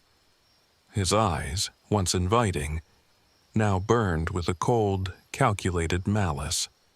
It was as if the friendly historian I'd met had dissolved into something unrecognizable. I was overpowered and dragged through the forest until we reached a clearing where a dilapidated, almost hidden structure loomed. It was an old cabin, its wood rotten and its windows dark, a relic of the settlement's cursed past. Inside, the air was stale and heavy with decay. I was forced into a cramped, underground chamber beneath the cabin, a place lit by flickering, weak lights, and filled with the stench of mold and old rituals. The chamber was filled with a group of masked figures, their faces obscured by crude coverings. They formed a circle around me, and I could see symbols painted on the walls that matched those I had photographed earlier. Marcus stepped forward, his voice now a low, menacing whisper as he began to recount the truth of this place. According to him, the abandoned settlement had been the headquarters of a cult dedicated to awakening the hidden powers of the land. They believed that by breaking a person's spirit, they could harness the energy of fear and transform it into something transcendent. The next hours were a blur of psychological torment. The cult members subjected me to disorienting rituals and invasive questioning, probing my mind for secrets I didn't even know I held. They recited chants and forced me to watch disturbing images projected on crude screens, images that seemed to merge my worst memories with the grotesque symbols of their faith. Marcus, now fully revealed as their emissary, pressed me relentlessly. His words were a relentless tide of accusations and demands that I awaken to the truth of our existence, an existence where the natural and the supernatural intertwined in a dance of perpetual dread. In that oppressive darkness, I felt my identity slip away. Every moment was a struggle against the invasive force of their rituals and the chilling realization that my own perception of reality was fracturing. The images I had captured with my camera, the ghostly figures, the painted sky, seemed to merge with the nightmare unfolding before me. I clung desperately to the fragments of who I was, to the memories of light and beauty from that first painted sky, even as the chamber closed in around me. Then, in a moment of raw, desperate clarity, I realized that my only chance for survival was to reclaim my own narrative. My camera, which had been a silent witness to all the inexplicable phenomena, suddenly became my lifeline. I recalled that during my earlier explorations, I had amassed hundreds of images, evidence of something beyond the cult's delusions. I needed to use that evidence to break their psychological hold over me. Timing was everything. As one of the cultists began reciting a particularly fervent incantation, a power outage plunged the chamber into near-total darkness. In the ensuing confusion, I fumbled in my pockets until my fingers closed around a small, portable flash drive, a repository of my photos and journal entries. With trembling determination, I managed to discreetly wedge the drive into a hidden compartment of my jacket, praying that its contents might one day expose the cult's dark legacy. In that moment of distraction, I seized my chance. I kicked out at the nearest masked figure, catching him off guard, and bolted toward a narrow passage that led upward. The cacophony of shouts erupted behind me as I navigated the labyrinthine corridors beneath the cabin. My heart pounded so fiercely that I was sure they would hear it echo through the stone walls. Every step was a battle against the disorienting darkness and the terror of what might be lurking around the next corner. I sprinted through the twisting passages until I finally emerged into the storm-soaked night. Rain lashed against my skin, and the cold, harsh wind stung like needles, but I didn't stop. I ran blindly through the forest, following a faint trail illuminated by the intermittent flashes of lightning. The memory of the painted sky, its transient beauty, guided me, a beacon of hope amid the horror. I didn't dare look back, though I could almost feel the presence of my pursuers in the gloom. After what felt like an eternity, exhaustion and adrenaline waged war within me until I finally stumbled upon a narrow logging road. I made my way back to my RV as quietly as I could, every nerve on edge and every shadow a potential threat. Inside the battered vehicle, I slumped into the worn seat, drenched and trembling, as the storm continued to rage outside. I sat in silence, the haunting images of that underground chamber and Marcus's cold eyes seared into my mind. In the quiet aftermath, I reviewed the flash drive on my laptop, a small flickering screen that held the grotesque symbols, the blurred faces, and the surreal images of the painted sky. Each photograph was a stark reminder of the night's horrors and the hidden legacy of the abandoned settlement. Even as I tried to piece together a coherent narrative of what had happened, the uncertainty gnawed at me. Had I really escaped, or had the cult's influence followed me like a shadow? I eventually left the Pine Barrens, driving away in my RV along the same narrow roads that had led me to both beauty and terror. The experience had left me scarred, not just physically from the chase, but deep within my soul. I often find myself questioning the nature of reality, wondering if the unsettling images on my camera were manifestations of a haunted land or the product of a fractured mind pushed to its limits. Even now, when I look at a clear night sky, the memory of the painted sky and the echo of those eerie symbols haunt my every thought. In the weeks and months that followed, I struggled to reclaim my life. My photographs, once a source of hope and creativity, now carried the weight of a dark secret.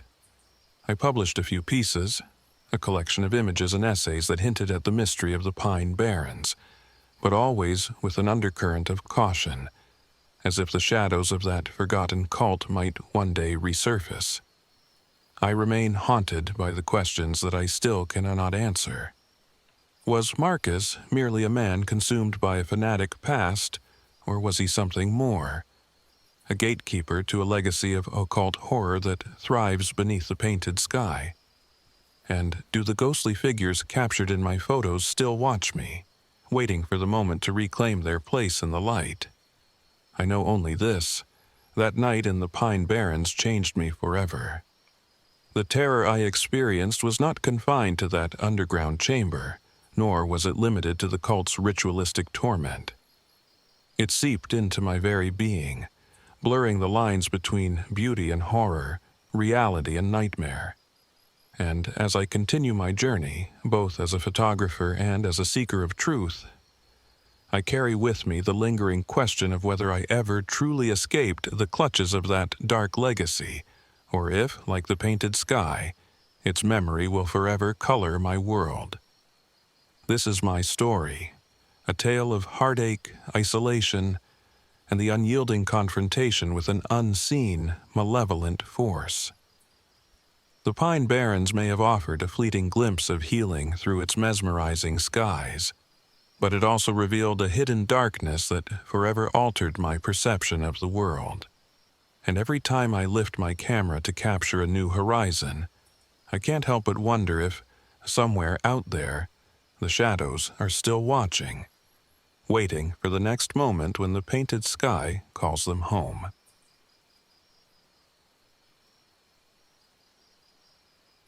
My name is Alex Carter. I'm 33 years old, and this happened 2 years ago. Jenna, Tyler, Morgan, and I all worked together in the city, and after months of late hours in the office, we decided we needed a break. Something to get away from tech and deadlines. And the idea of Ramapo Mountain, smack between New Jersey and New York, seemed like the perfect escape. Winding trails, dense woods, a place to unplug and reset. We rented an RV and set out, taking nothing but a map, a cooler, and nerves as raw as broken glass. We didn't know, of course, that the trip would become something far darker. I don't know when it started. Maybe the forests of Ramapo have always been wrong.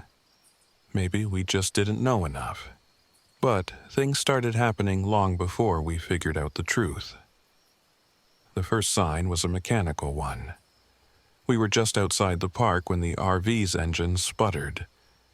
It had been fine before, cruising down the highway with ease, but now, dead. Jenna tried calling the rental company, but the phone signal dropped out. Tyler, ever the optimist, jumped out with a smirk. Maybe it's just the altitude, happens sometimes. He tried to fix it, but the wires were too old, the tools too few. The engine stayed silent, and with it, so did our hopes of quick relief. We were stuck in some God-forsaken part of New Jersey, and the sun was starting to dip low, painting the sky in shades of red and orange. That's when we first noticed how quiet it was. No birds, no hum of insects, just silence, like nature itself was holding its breath. By the time sun had dipped below the horizon, the RV still hadn't started. Despite Jenna's best attempts at keeping things calm, I could see her anxiety rising. As a precaution, I grabbed a flashlight. We hiked toward the trail just outside the RV lot, where the woods grew thick, whispering in the wind. That's when we saw it. Something odd about the trees. Symbols. Carved into the bark of one of the largest oaks was a series of jagged lines, twisted into shapes I couldn't recognize. Runes? Tribal markings? It felt ancient and wrong. Jenna saw it too, and her grip tightened on my arm. "Alex, what if it's a warning?" Her voice wavered. Tyler just laughed it off. "It's probably just people who come out here to mess around. You know, kids." But his voice had lost some of its previous excitement, and even Morgan, who never said much, was staring at the markings with a look I couldn't place. I asked, "You know anything about this, Morgan?" He just shook his head, his eyes darting nervously, but his face changed when he saw something behind the markings. I hadn't noticed it right away, but the figure in the trees was standing still. Too still. And it wasn't human. The shape was thin, gaunt, sort of distorted in a way I couldn't explain. Couldn't really tell anything except that it was asterisk, wrong asterisk. "Did you see that?" Tyler asked under his breath, a little too casually. I think we should go back to the RV," Jenna whispered, visibly on edge. As quickly as it came, the figure was gone, swallowed by the dense underbrush. Our hearts pounded as we trudged back to the RV, but the woods weren't just quiet anymore. We could hear movement, something shifting behind us, too deliberate to be a deer or rodent. Ty joked, "Maybe it's just bear country," but the joke didn't land. We made it back to the vehicle and Morgan insisted on keeping watch while Tyler fixed the RV. But something felt off about him now. His eyes had this strange, distant look, like someone disconnected from reality. I sat back and tried to shake it off. We would figure it out in the morning, right? Just sleep on it. And sleep we tried, but it didn't come easy. Around midnight, everything changed. A scream, high-pitched and shrill, pierced through the night. I shot up, my blood running cold, my heart racing. Jenna's breathing was rapid, her eyes wide with panic. "It's coming from the forest," Morgan said, in a voice that sent a chill down my spine. He had that glazed look in his eyes again, the one that made me feel like I wasn't talking to him but to something else wearing his skin. Before I could reply, Tyler burst into the RV, his face pale as bone. I found something in the woods. It's not human. It moved unnaturally. I'm telling you, you've gotta see it." I didn't wait for anyone to say more. We all grabbed flashlights, and against every instinct screaming at me to stay put, I followed them into the forest. The air felt heavier out there, as if it was pressing down on us with every step. The trees seemed to close in, the light from our torches barely cutting through the blackness. Then we found it. Morgan knelt beside a small clearing, pointing at the ground. "Is that blood?" he asked. Fresh, the crimson streaks on the ground led us farther into the woods, toward a rocking chair placed hauntingly in the middle of nowhere. The chair swayed back and forth as though it had just been used. A trail of more blood, and what looked like a torn-up jacket, was nearby. That's when I heard it, the same voice from earlier. A figure stood at the edge of our flashlight's reach, pale skin, ragged clothes. It was a woman, covered in blood, eyes hollow and stretched wide in a scream that made my stomach turn. But no sound escaped. It was her, the thing in the woods. I felt my body freeze in place, my feet ruled by a chilling dread creeping through me. But Morgan moved first, stepping forward with a sickening smile on his face. "Kata," he whispered. I spun around. What? What are you talking about?" But I didn't need an explanation. As the figure in the wood stepped closer, I recognized what I was really facing. Not just her asterisk, but the thing behind her changing, twisting into somebody else, some asterisk thing, asterisk unrecognizable. Morgan broke into a jog, leading us deeper. We couldn't stop him. We couldn't outrun him. Hours later, we were lost. Our phones were useless. The forest seemed to suppress any sounds of normal life. Only silence, and then the echoes of footsteps behind us, harder, faster, until... Then Tyler was gone. Vanished. One moment he was just ahead of me, the next he was ripped away like light snuffed out of existence. I screamed for him. Where was he? Was it the thing in the woods, or was it one of us? But Morgan, he didn't seem surprised. In fact, he didn't seem... human. He looked at me, his eyes full of cold cruelty, and whispered under his breath too softly to hear.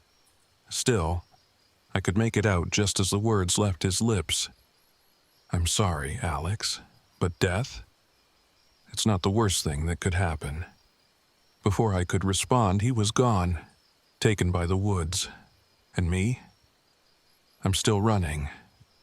I don't know where I am anymore, but I can hear the howls behind me.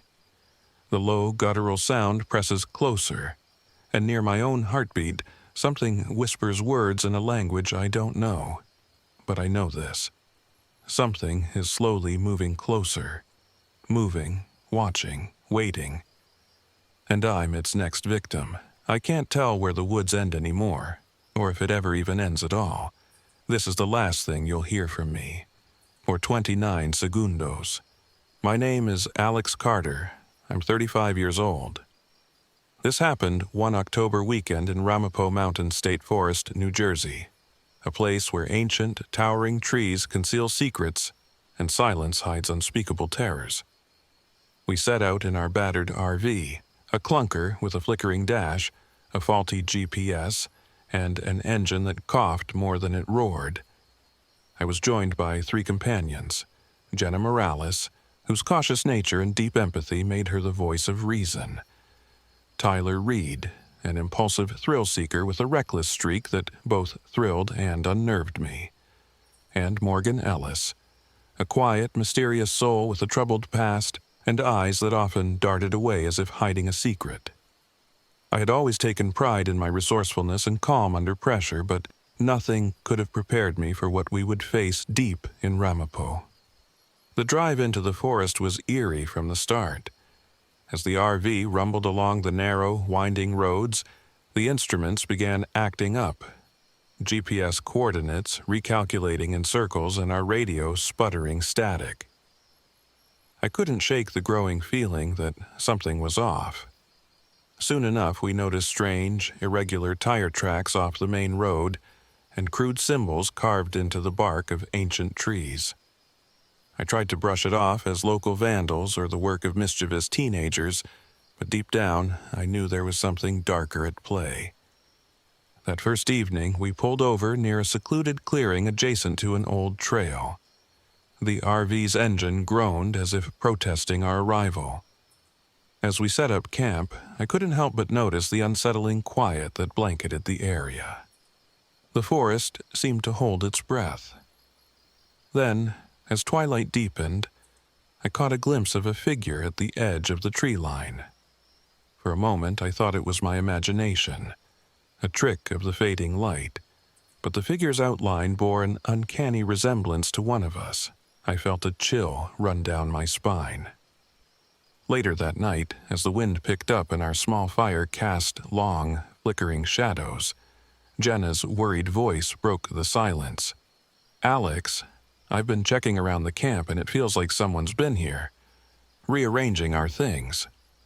I stepped outside and found our personal items, small tokens, a flashlight, even a water bottle, neatly laid out in a deliberate pattern near the disturbed earth. It was as if an unseen hand had been watching us, studying our every move.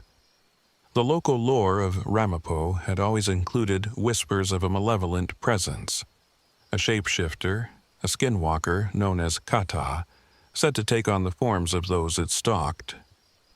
Morgan, in his hushed and evasive manner, hinted that he'd encountered something similar before.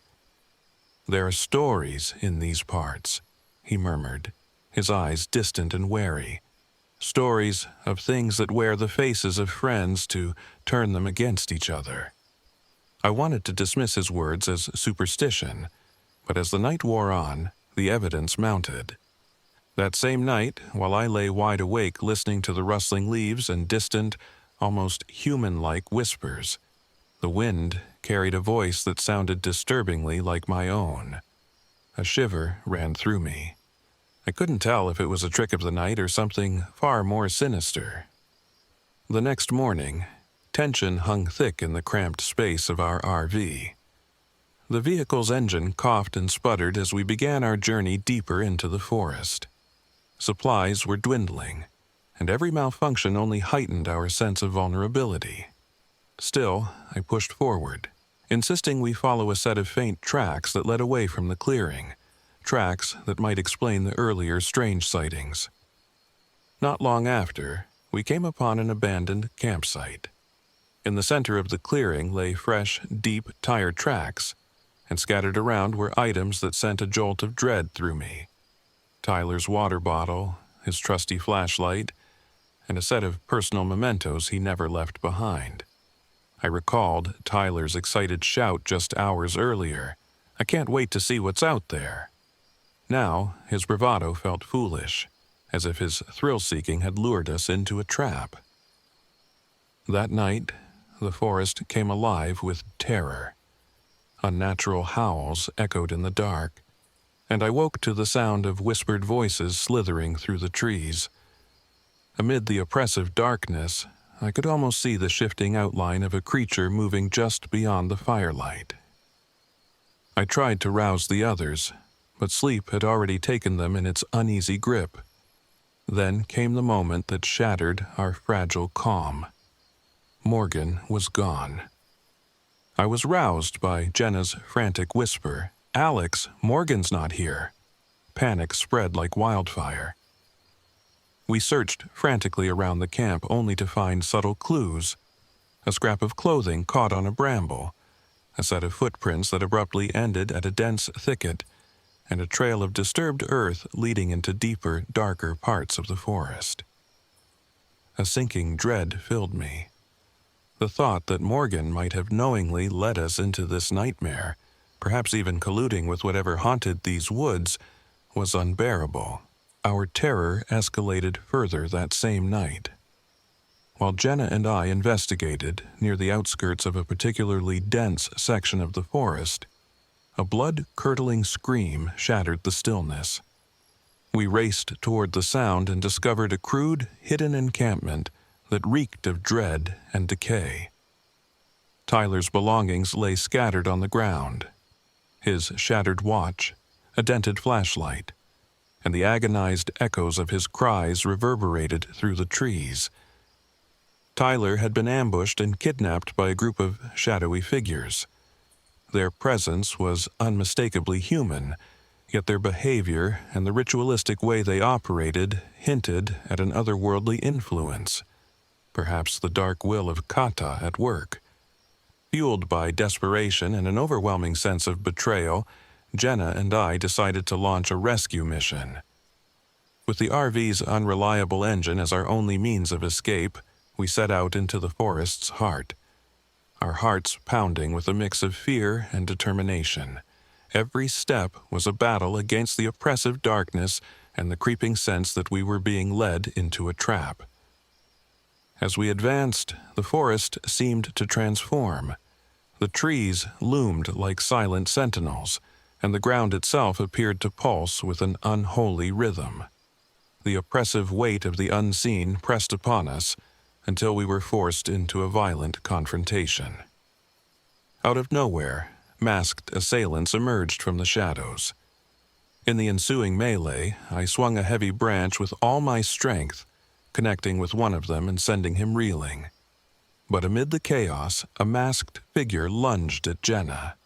I watched in horror as she was struck down, her arm sliced open by a brutal blow. Her anguished cry mingled with the clamor of the struggle and the distant, harrowing howl that seemed to mark Kata's presence. In the midst of the melee, a grim realization dawned on me. Morgan, the friend we had trusted, might have been more than just a reluctant observer. His earlier cryptic hints and now his unexplained disappearance all pointed to a deeper betrayal. Could it be that Morgan had willingly or unwillingly become an instrument of Kata's dark will? The climax of our terror unfolded in a clearing bathed in cold, unyielding moonlight. There, in a sight I can scarcely recount without shuddering, stood Morgan, or what was left of him. His eyes were empty, his movements disturbingly fluid. In a horrifying moment of clarity, I understood that he was no longer himself. His body had become a vessel for Kata, the malevolent skinwalker whose name was whispered in terror by the locals. As I watched, his form convulsed and twisted, and Kata emerged in full, terrible glory, a shifting mass of darkness, malice, and unholy power. The creature's very presence was a cacophony of whispered threats and guttural roars that tore at the edges of my sanity. Desperation drove me into a savage battle for survival. Every instinct screamed at me to flee, but I knew that if I abandoned Jenna or failed to confront this unearthly horror, we would all be lost. With my makeshift club clenched tightly in my hand, I charged at the monstrous apparition. Each blow I delivered seemed futile against a foe that shifted form and dodged my strikes as if mocking my attempts. Meanwhile, Jenna, her arm bleeding and her spirit battered, clung to me as we fought with everything we had. Every moment was a blur of violence and terror, every second an eternity of pain and fear. The forest itself seemed to pulse with malevolence. Every rustle of leaves and distant scream, a reminder of the nightmare we were trapped in. My thoughts turned dark as I wondered if Tyler was still out there, his fate sealed by this unholy force. What if he had been possessed, turned into another puppet of Kata's grotesque theater? The mere thought was enough to churn my stomach. After what felt like an eternity of brutal combat, Jenna and I managed to force Kata into a retreat. With trembling hands and hearts pounding like war drums, we staggered back toward the RV. The weight of betrayal, the loss of Morgan, and the possibility that Tyler might be lost forever pressed down upon us like a suffocating shroud. Every step back through the oppressive forest was fraught with dread, as if the very shadows were reaching out to drag us back into the nightmare. We finally managed to start the RV, its engine groaning in protest, and drove through the darkness. Jenna's injuries a constant, painful reminder of our ordeal. The journey back to civilization was a harrowing escape. Each mile a desperate bid to leave behind the twisted horrors of Ramapo. Yet, even as we put distance between us and that accursed forest, I could not shake the feeling that Kata's influence lingered at the edge of reality, waiting patiently to strike again. In the days that followed, as Jenna and I recounted our tale to skeptical local authorities, our evidence, strange tire tracks, carved symbols, scattered belongings, was dismissed as the ramblings of traumatized minds. They scoffed at our accounts of a shapeshifter and a betrayal by a friend. But I know what I saw. I remember the vacant eyes of Morgan as Kata consumed him, and I recall Tyler's final, anguished scream echoing through the trees, a sound that haunts my dreams. I eventually left New Jersey, but the scars of that fateful weekend remain indelible. Every creak in the night, every whisper of wind, brings me back to the darkness of Ramapo Mountain State Forest. I still wonder whether Morgan had any choice in his betrayal, or if he was doomed from the start to become a pawn for an ancient evil. And I cannot help but fear that Tyler's fate, whether he perished or was forever lost to Kata's insidious influence, may one day be revealed in the most horrifying way. I share my story as a warning. The wilderness is not always a sanctuary.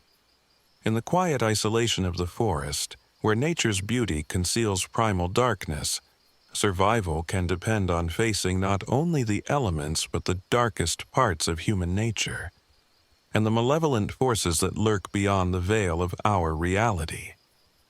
Even now, when I close my eyes, I hear the echo of a mocking laugh and the soft, malevolent whisper of Kata, reminding me that some nightmares refuse to fade with the dawn.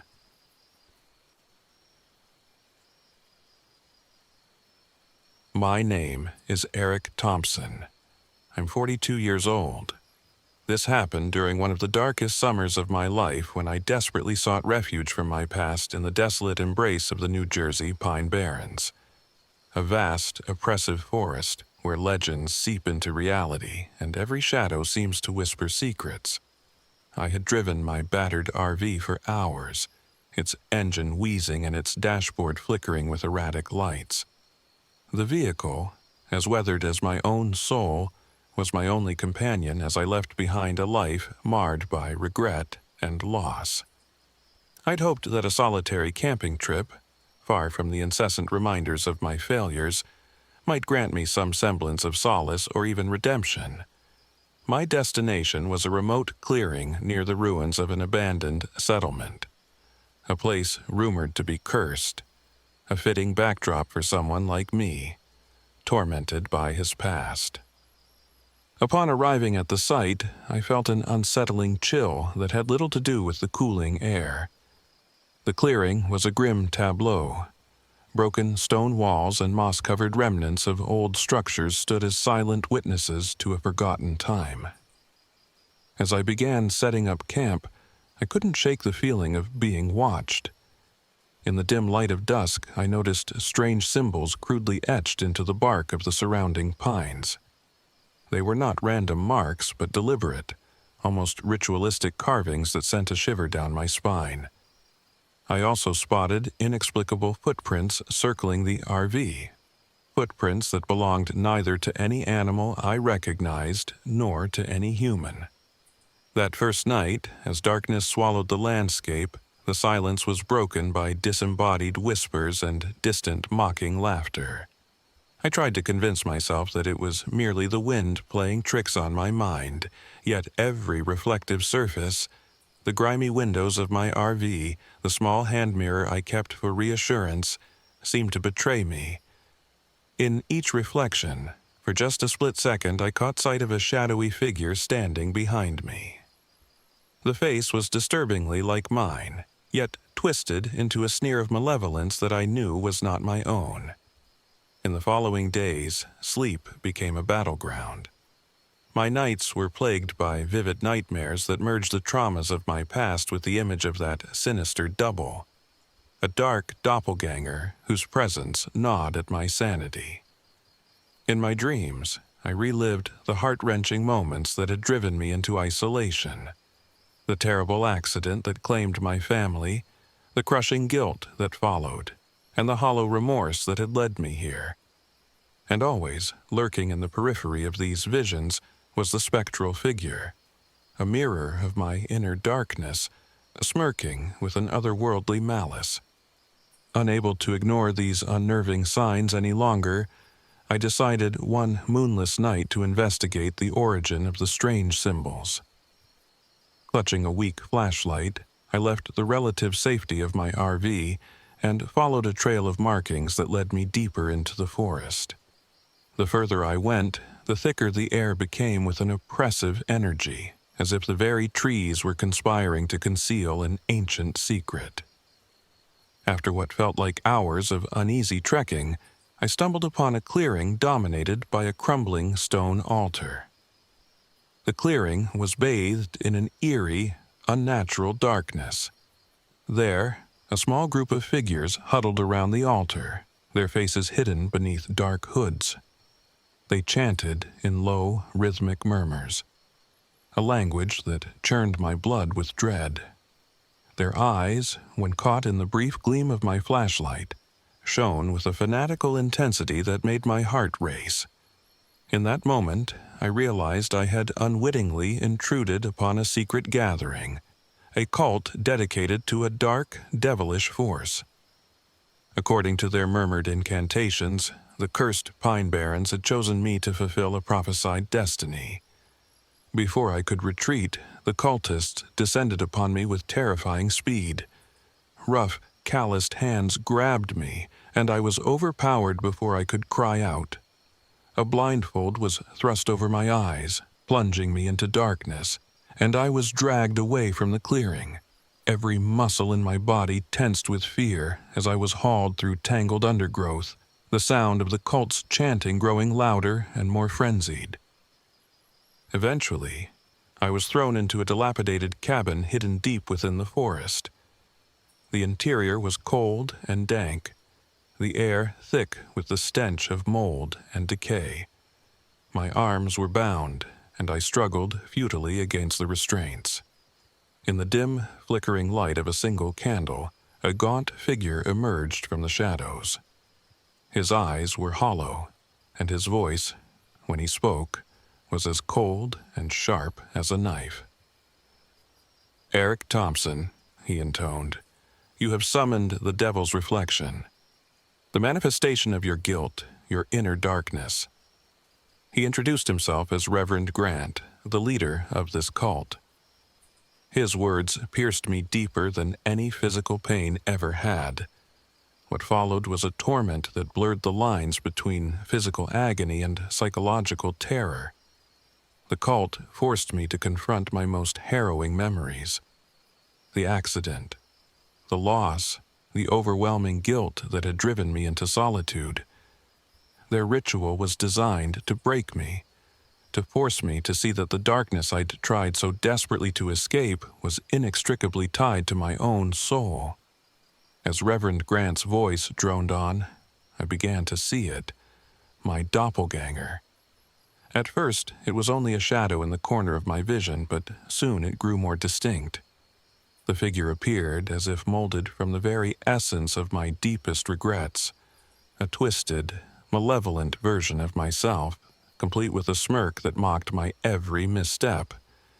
In the stifling confines of that cabin, the cult's dark energy seemed to coalesce around this doppelganger. It loomed over me, a terrifying blend of supernatural power and my own inner demons. Its presence a visceral reminder of all that I had lost and all that I had failed to save.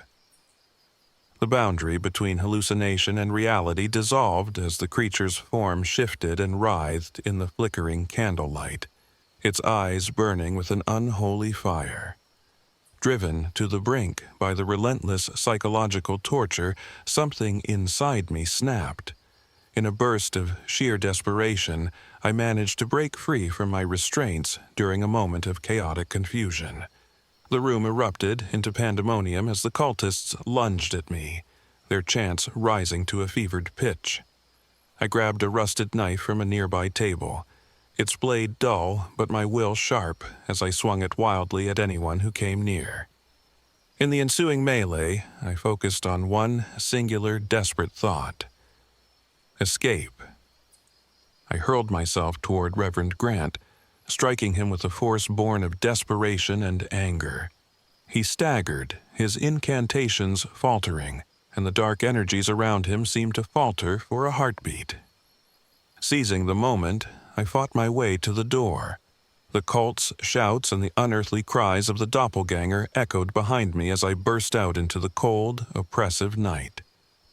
Outside, the forest was a labyrinth of twisted silhouettes and looming darkness. I sprinted through the underbrush, my heart pounding so violently it threatened to burst from my chest. I knew the RV, my only means of escape, was parked not far away at the edge of the clearing.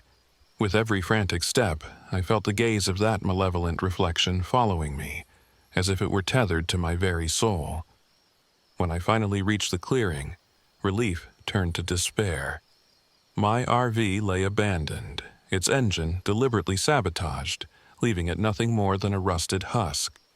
I had no choice but to flee on foot into the oppressive depths of the forest. Every step was an ordeal, as the darkness closed in around me, and the trees, like skeletal hands, reached out in silent accusation. The sounds of the cult's retreating shouts mingled with the mocking laughter of that terrible doppelganger echoing in my mind. For what felt like endless hours I ran, until the oppressive weight of the forest gave way to a narrow, deserted road. The faint glow of distant streetlights offered a glimmer of hope, and I staggered towards civilization, my body battered and my mind frayed. I flagged down a passing car, my voice trembling as I recounted the horror that had overtaken me.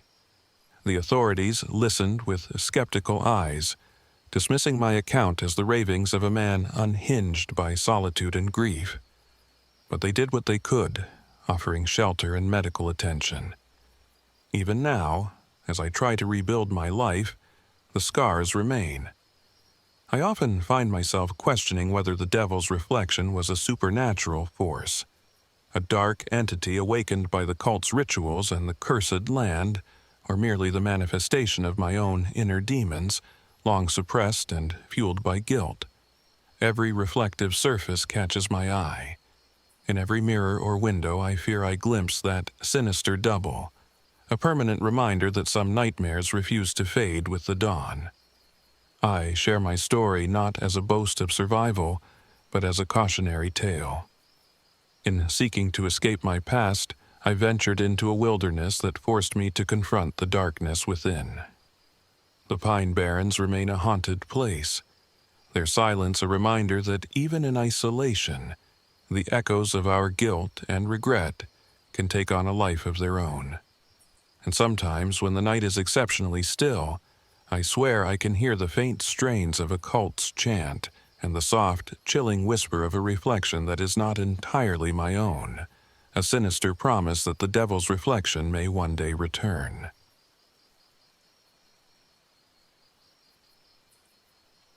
My name is Marcus Donovan. I'm 28 years old. This happened at High Point State Park in New Jersey, a place of rugged beauty that I once thought could offer solace, but instead became the setting for a nightmare that would change everything. I had left behind a life that was steadily crumbling after my separation, and more painfully, after my older brother vanished without a trace several years ago.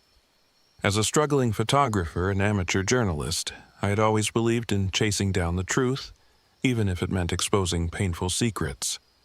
My old RV, a rusted relic with more mechanical quirks than comforts, was my escape vehicle. Its unreliable engine and malfunctioning GPS mirrored the uncertainty of my own life. I drove for hours along winding roads, desperate to find some clarity, some connection to the brother I'd lost. I hoped that retreating into the vast isolation of the High Point State Park might reveal clues about his disappearance, or at least let me clear my head long enough to remember who I was. When I finally arrived at a remote campsite deep within the park, the first thing that struck me was the silence. The trees, ancient and imposing, stood like silent sentinels guarding long-forgotten secrets. As I set up my modest camp beside the overgrown remains of a long-abandoned trail, I couldn't help but feel that I was not alone. The forest seemed to pulse with an almost palpable energy. My RV, parked under a canopy of towering pines, felt more like a stranded outpost than a safe haven. During my first walk around the site, I noticed something odd. Carved into the rough bark of a gnarled oak were cryptic symbols, strange, swirling marks that looked disturbingly familiar.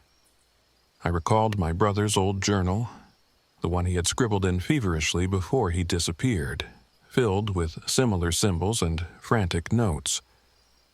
My heart pounded as I reached out to trace one of the markings with trembling fingers, wondering if his ghost was trying to communicate with me through these strange signs.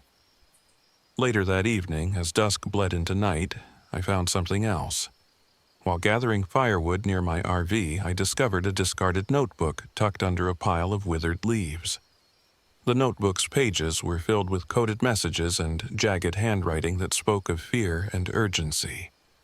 Among the frantic scribbles were references to tracking eyes and a repeated, haunting mention of my brother's name. A sinking dread settled in my gut. Was someone following me, or was it simply the echo of my own unraveling mind? That night, as I sat alone by a small, crackling fire, my cell phone rang. I almost didn't answer, expecting another trick of the wind. But the ringtone cut through the silence, harsh and intrusive. I answered, and all I heard was heavy static punctuated by barely audible whispers. Between the bursts of noise, I distinctly heard my brother's name uttered in a voice that was not my own. A chilling, desperate murmur that made my skin crawl. I ended the call with shaking hands, the realization setting in that these were no random pranks or mere hallucinations caused by isolation. Something was deliberately targeting me. The following days were a blur of uneasy exploration and mounting paranoia. I began to follow the trail of clues left behind by that discarded notebook and the eerie symbols on the trees. I documented everything with my camera, a constant attempt to capture proof to make sense of the madness. But my RV, my supposed refuge, seemed to work against me. Its GPS inexplicably recalculated routes that led me in circles, and on several occasions I found that my equipment had been tampered with. My camera lens bore inexplicable scratches, and my notebook was mysteriously relocated. Every evening, after a day of fruitless searching and mounting dread, I would return to my RV only to discover fresh signs of intrusion. Footprints, too small to belong to a man yet too deliberate to be the work of a wild animal, circled my parked vehicle. They disappeared into the underbrush as though the forest itself were trying to hide them. I began to feel as though I was being watched, not by a ghost, but by something or someone very real and very dangerous. One overcast evening, while scouting a narrow, winding trail further into the park, my worst fears materialized. I was making my way along a poorly lit path when I heard the crunch of gravel under heavy boots. Before I could react, a group of men, faces obscured by dark hats and shadow, emerged from the trees. Their movements were precise and predatory. I ducked behind a thicket, my heart hammering in my chest as I tried to make sense of what I was seeing. From my hiding place, I watched in horror as they hauled what looked like a struggling figure into the dense foliage. The sight of torn clothing, scattered personal effects, and the muffled sounds of agony confirmed my darkest suspicions. I was on the trail of something far more sinister than I had imagined. These were not mere vandals. They were operatives of a brutal human trafficking ring, a network that my brother had apparently been investigating before he vanished. The realization that his disappearance might be connected to this depraved enterprise sent a fresh wave of determination through me, mingled with a terror I could scarcely contain. Before I could retreat to safety, the men caught sight of me. Rough hands seized me, and I was roughly dragged off the trail. Darkness swallowed my vision as a blindfold was clamped over my eyes. I was thrown into the back of a vehicle, and the rough, muffled voices of my captors filled the air. I was interrogated, harsh, threatening words thrown at me in a language of violence and intimidation. They demanded to know about my brother, my recent investigations, and who I was working with. Each question was accompanied by a grim promise. If I continued down this path, the price would be unbearable. In the midst of this nightmare, I clung to a desperate hope that I might still find help. Over the course of my captivity, I was introduced to a local man named Dean, who seemed to share my concern about the trafficking ring. His words were soft and reassuring, and for a fleeting moment I believed he was on my side. But in a heartbeat of betrayal, I learned that Dean had been an informant for the traffickers all along. His feigned concern was nothing more than a ploy to lead me into a trap. The shock of his treachery cut through me like a knife, deepening the despair that already gripped my soul. Amid the chaos of my captivity, a moment of sheer panic and desperation gave me the opening I needed. During a lull in the captors' vigilance, a chaotic scuffle among them, I managed to break free of my restraints. I scrambled into the darkness, the sounds of pursuit echoing in the night. My escape was frantic and disorganized. I ran through the labyrinthine trails of the park, my lungs burning and my legs aching, as I fled from the horror that had ensnared me. When I finally emerged onto a narrow, deserted road, I was battered and bruised, but with a glimmer of hope still burning in my heart. I sprinted toward the site where I had parked my RV, only to find it in ruins. The vehicle's engine had been deliberately sabotaged, its promise of escape reduced to twisted metal and shattered glass. I had no choice but to leave it behind and continue on foot, every step a battle against the pain and the relentless fear of being caught. I sought refuge in an abandoned warehouse on the outskirts of the park, a place that local rumors claimed was a central hub for the trafficking ring's operations. The building was decrepit, its walls echoing with the ghosts of past transgressions. Inside, I moved silently through corridors darkened by decay and neglect, evading the occasional patrol of armed men. Every shadow, every creak of the floorboards sent my heart racing. In a tense, violent standoff within the warehouse, I found myself cornered by a group of traffickers. Armed and ruthless, They closed in with cold precision. I fought back with every ounce of courage I could muster, my adrenaline and sheer desperation guiding my actions. In the melee, I managed to seize a small cache of documents and digital files, proof of the trafficking ring's operations. The evidence was damning. Lists of names, coded financial transactions, and disturbing records of abductions. Each page confirmed the depravity of an organization that had long thrived in the shadows of society. Bruised, bloodied, and still shaking from the confrontation, I made my way back into the night. Every step was a struggle, but the need to expose the truth overrode my exhaustion and pain. I eventually managed to find a safe spot along a quiet road where I could use a payphone to contact the authorities. The voice on the other end listened with measured disbelief as I recounted my ordeal. My voice raw with the urgency of someone who had seen too much horror to ever be the same again. In the days that followed, law enforcement raided several locations across the region, and the trafficking ring began to crumble under the weight of the evidence I had gathered. Arrests were made, and the public was awakened to the dark underbelly of human exploitation thriving in the isolated backwoods of New Jersey. Yet, even as justice took its slow course, I was left with scars that no amount of legal retribution could erase. The betrayal by someone I had trusted, the brutality of my kidnapping, and the haunting mystery of my brother's fate all melded into an enduring sorrow that would haunt me for years to come. Now, as I stand on the edge of a high point, gazing out over a vast expanse of wilderness that once promised refuge, I feel a bittersweet mix of relief and melancholy.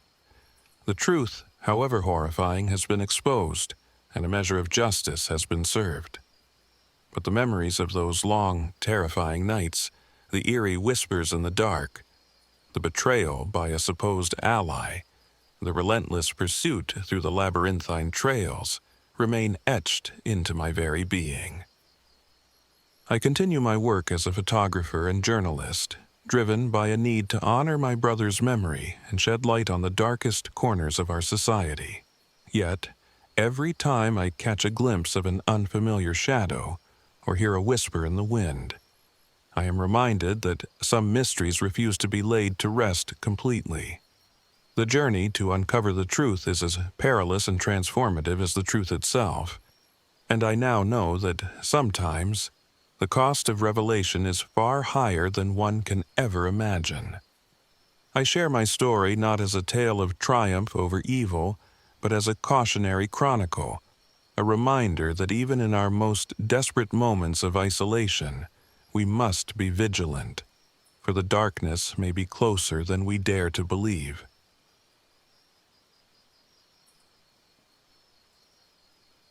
My name is Alex Rivera.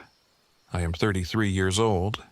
This happened one autumn weekend when my closest friends and I decided to escape the chaos of city life for a long-awaited RV camping trip in the heart of Sourland Mountain Preserve, New Jersey, a place whispered about in local legends for its eerie happenings and inexplicable disappearances. We set out with high hopes, a blend of adventure, camaraderie, and a dash of thrill that only the backwoods could offer. I was the de facto leader, the cautious one who always double-checked our maps and equipment. Jessica Monroe, ever the daredevil, was all for chasing the next adrenaline rush. Mark Dempsey, our resident joker, always tried to keep the mood light, even when circumstances hinted at danger. Then there was Sarah Kim, quiet and enigmatic, whose secretive nature had always set her apart from the rest.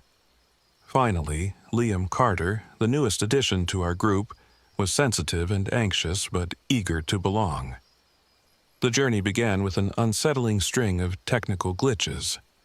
Our RV's generator sputtered and died unexpectedly just as dusk began to settle over the forest, plunging us into a darkness that felt almost sentient. The GPS, which had guided us unerringly until then, started giving erratic directions. As we set up camp near a small clearing surrounded by towering pines, Our devices crackled with static, and even our handheld radios picked up strange, fragmented chatter, reports of missing hikers and warnings to steer clear of certain trails. I couldn't shake off the feeling that something was amiss. That first night, as the chill set in and the wind whispered through the trees, we discovered cryptic carvings etched into the bark of the surrounding trees. They looked like ancient symbols, half erased by time, yet pulsating with a malevolence that sent shivers down my spine. Jessica, ever defiant, suggested we follow the trail of markings, claiming it was the perfect chance for an impromptu adventure. I hesitated, warning that we should stay close to the RV, but her insistence, combined with Mark's light-hearted banter, pushed us deeper into the wilderness. It wasn't long before the natural unease transformed into palpable terror. As we trekked through the underbrush, the trees seemed to close in around us, their gnarled branches twisting like skeletal hands. The night grew oppressively silent until, without warning, a blood-curdling scream pierced the darkness. We froze, our hearts pounding in unison. In that harrowing moment, I realized that we were not alone. The next few hours unfolded in a blur of chaos and horror.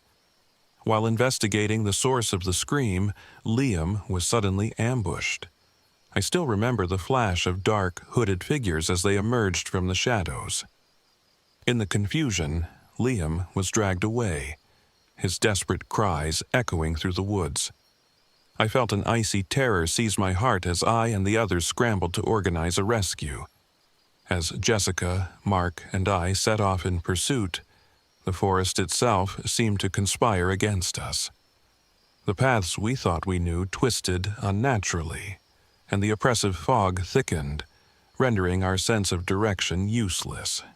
In the distance, we could hear the sound of chanting, low, guttural, and steeped in malevolence. When we finally encountered the source, it wasn't just the hooded figures, but a cadre of masked acolytes standing in a clearing, their eyes glinting with an almost feral intensity. The confrontation was brutal. I recall how the masked figures attacked with a ferocity that defied reason, leaving us scrambling for cover. In the melee, Mark's jovial demeanor crumbled as he took a savage blow that left him writhing on the ground, his leg mangled and motionless.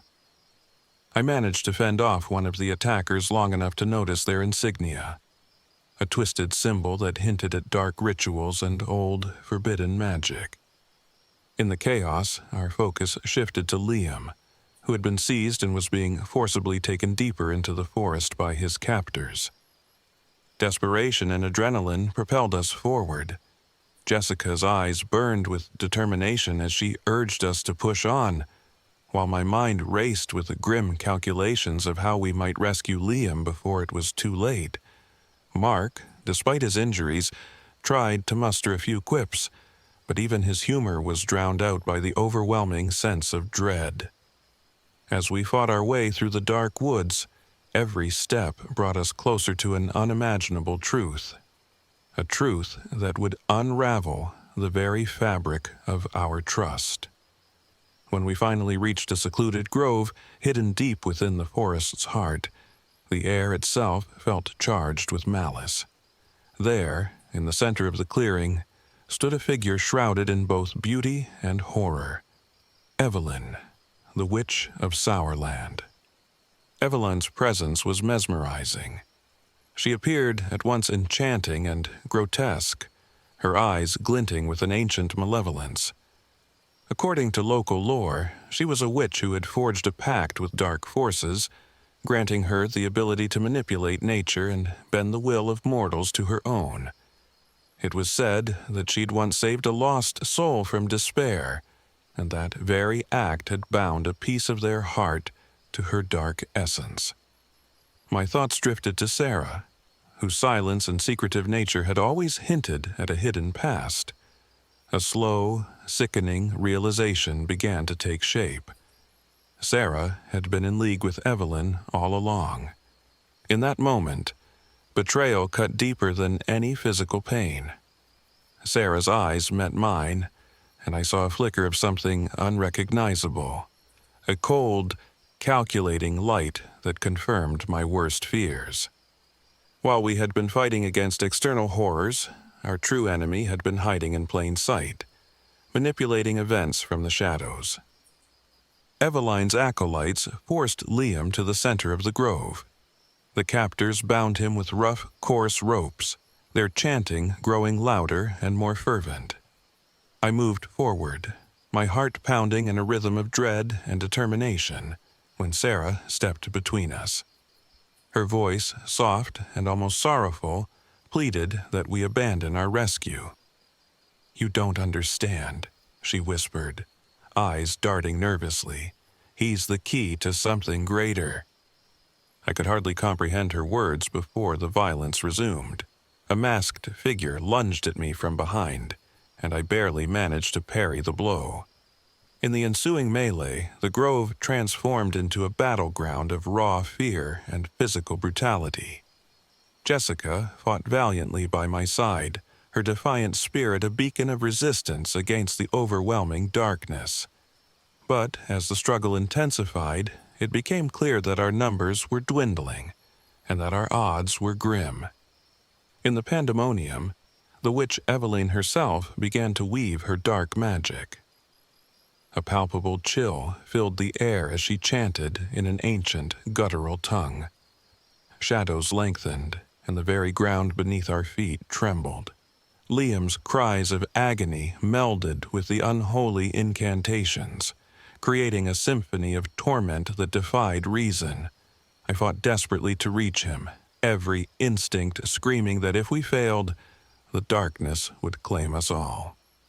The battle reached a crescendo when I found myself face to face with Sarah. Her once gentle expression was now twisted with fanaticism, her eyes void of the warmth I once knew. "You should have listened, Alex," she hissed, her voice laced with both remorse and conviction. "This power, this destiny, it's ours to command." With that, she lunged, and the two of us clashed amid the chaos. Every strike and parry was imbued with the weight of betrayal, the shock of discovering that someone you trusted could be an instrument of such unfathomable evil. Amid our struggle, I saw Jessica fall to the ground, reeling from a brutal assault that left her bruised and traumatized. Mark's agonized moans punctuated the cacophony of violence. His crippled leg was a permanent reminder of the night's savagery. The masked acolytes pressed their advantage, their brutal attacks and unholy rituals pushing us to the brink of despair. In a final surge of desperate resolve, I managed to break free from Sarah's grip. I seized an abandoned piece of debris, a heavy branch or perhaps a broken piece of metal, and drove it towards one of the approaching assailants. The creature crumpled, and for a moment, silence fell over the grove. But the reprieve was fleeting. Eveline's eyes glowed with an unearthly light, and she extended a bony hand toward Liam. The rope binding him began to burn with a cold, blue flame, as if ignited by the very essence of her dark magic. I could feel the malevolence of the place, the unstoppable force of ancient evil converging on us.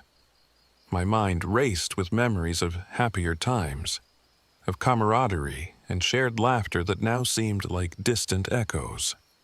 I shouted for Jessica and Mark, for anyone who could stand against the nightmare unfolding before us. Every nerve in my body screamed that we had to fight, not just for ourselves, but for the soul of our friend, and for the very light that still flickered within our hearts.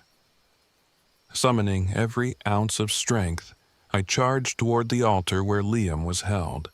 The next moments were a blur of fists, shattered wood, and raw, primal fear. I wrestled with one of the acolytes, while in the background, Jessica managed to free Liam from his bindings, though his body trembled with the after-effects of his torture. Amid the struggle, I saw Sarah falter, her resolve crumbling as if the realization of her betrayal had finally caught up with her. Eveline's face contorted with rage, and in a moment of chaotic clarity, I knew that if we didn't end this, none of us would ever leave these woods.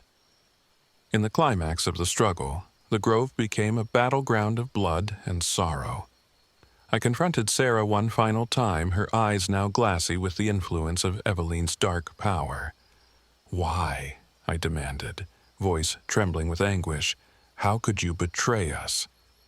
For a brief, heart-wrenching moment, she hesitated, and I saw the tortured soul beneath the fanatic exterior, a soul lost to the darkness she had once feared. But the moment passed, and with a final surge of energy I overpowered her, leaving her to collapse as Eveline's acolytes fell one by one around us. When the dust finally settled, the grove was a scene of unspeakable carnage. Liam, though rescued, was left shaken and scarred by the ordeal, his eyes haunted by images of torment that no one should ever witness. Mark lay wounded, his leg a permanent reminder of the brutal violence that had nearly claimed him. Jessica, though alive, was forever changed, her bright spirit dimmed by the horrors she had endured. And Sarah was gone, swallowed up by the darkness she had embraced, leaving behind only echoes of betrayal and regret. I managed to drag myself and the remaining survivors back to our battered RV, where the cold light of dawn revealed the full extent of our losses. The equipment that had once promised freedom and escape was now nothing more than shattered remnants of hope. A generator beyond repair, communication devices rendered useless, and a battered RV that could barely shelter us from the harsh reality of what had transpired. In the days that followed, local authorities and a distraught ranger tried to piece together the fragments of our story. They spoke of missing hikers, inexplicable disappearances, and dark forces lurking in the woods. Accounts that made me shudder every time I recalled that night. Yet, even as I recounted our harrowing ordeal, I knew deep down that the true horror was not just the violence we had faced, but the betrayal of trust and the realization that evil often comes in the most unexpected forms. I still drive away from Sourland Mountain Preserve now and then, haunted by memories that refuse to fade. Every creak of my RV, every rustle in the trees, reminds me of that fateful night when the line between the natural world and the supernatural was irrevocably blurred. The scars, both physical and emotional, are a constant reminder that in the depths of isolation, survival is a battle fought not only against external horrors, but also against the darkest corners of the human soul. And so, as I navigate life in the aftermath of that nightmare, I carry with me the knowledge that some forces in the world are beyond comprehension, and that sometimes the most terrifying monsters are the ones we never see coming.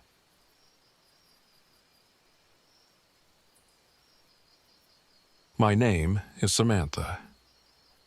Sam Collins. I am 29 years old. This happened one late autumn when I desperately needed to escape the crushing weight of a painful breakup and a past filled with shadows. I packed my few belongings into my aging RV and drove off to Wharton State Forest in the Pine Barrens of New Jersey, a vast, remote wilderness that promised solitude, healing, and a chance to confront my inner demons. The journey began with a cautious optimism. I envisioned quiet mornings spent sipping coffee as mist curled over the pines and evenings where the only sound was the whisper of the wind through the trees. But my hope for tranquility was short-lived. Not long after I parked in a secluded clearing surrounded by towering, ancient pines, the RV's generator sputtered and died, plunging me into a darkness that felt all too complete. My cell phone, which had served as a lifeline back in the city, soon began to flicker with a failing signal, and my portable radio only emitted static. Isolated and vulnerable, I was forced to rely solely on my own wits. As night descended, I set out on a short walk around the perimeter of my campsite to stretch my legs and clear my mind. The forest was unnervingly quiet, punctuated only by occasional rustles and the distant cry of an owl. It wasn't long before I noticed something odd. A half-buried vehicle near a narrow winding trail, its headlights shattered, and a scattering of personal belongings strewn about as if someone had left in a hurry. On several trees, hastily drawn symbols, strange, angular markings, were etched into the bark. At first, curiosity tugged at me. Perhaps these were the remnants of a desperate hiker or an illicit gathering. But as I took in the scene, a chill settled over me. The signs felt deliberate, ominous, a silent warning that I was not the only one in these woods. The first night was a restless, haunted vigil. I lay in bed, every snap of a twig outside my RV setting my nerves on edge. I began to document the strange occurrences with my camera, hoping that rational explanations would emerge in the light of day. But then, in the early hours, I felt a disconcerting presence, an unshakable feeling that I was being watched. Shadows flickered at the edge of my vision, and soft footsteps echoed just beyond the reach of my feeble light. I told myself it was just my imagination, fueled by loneliness and the eerie ambience of the pine barrens. The next day brought no comfort.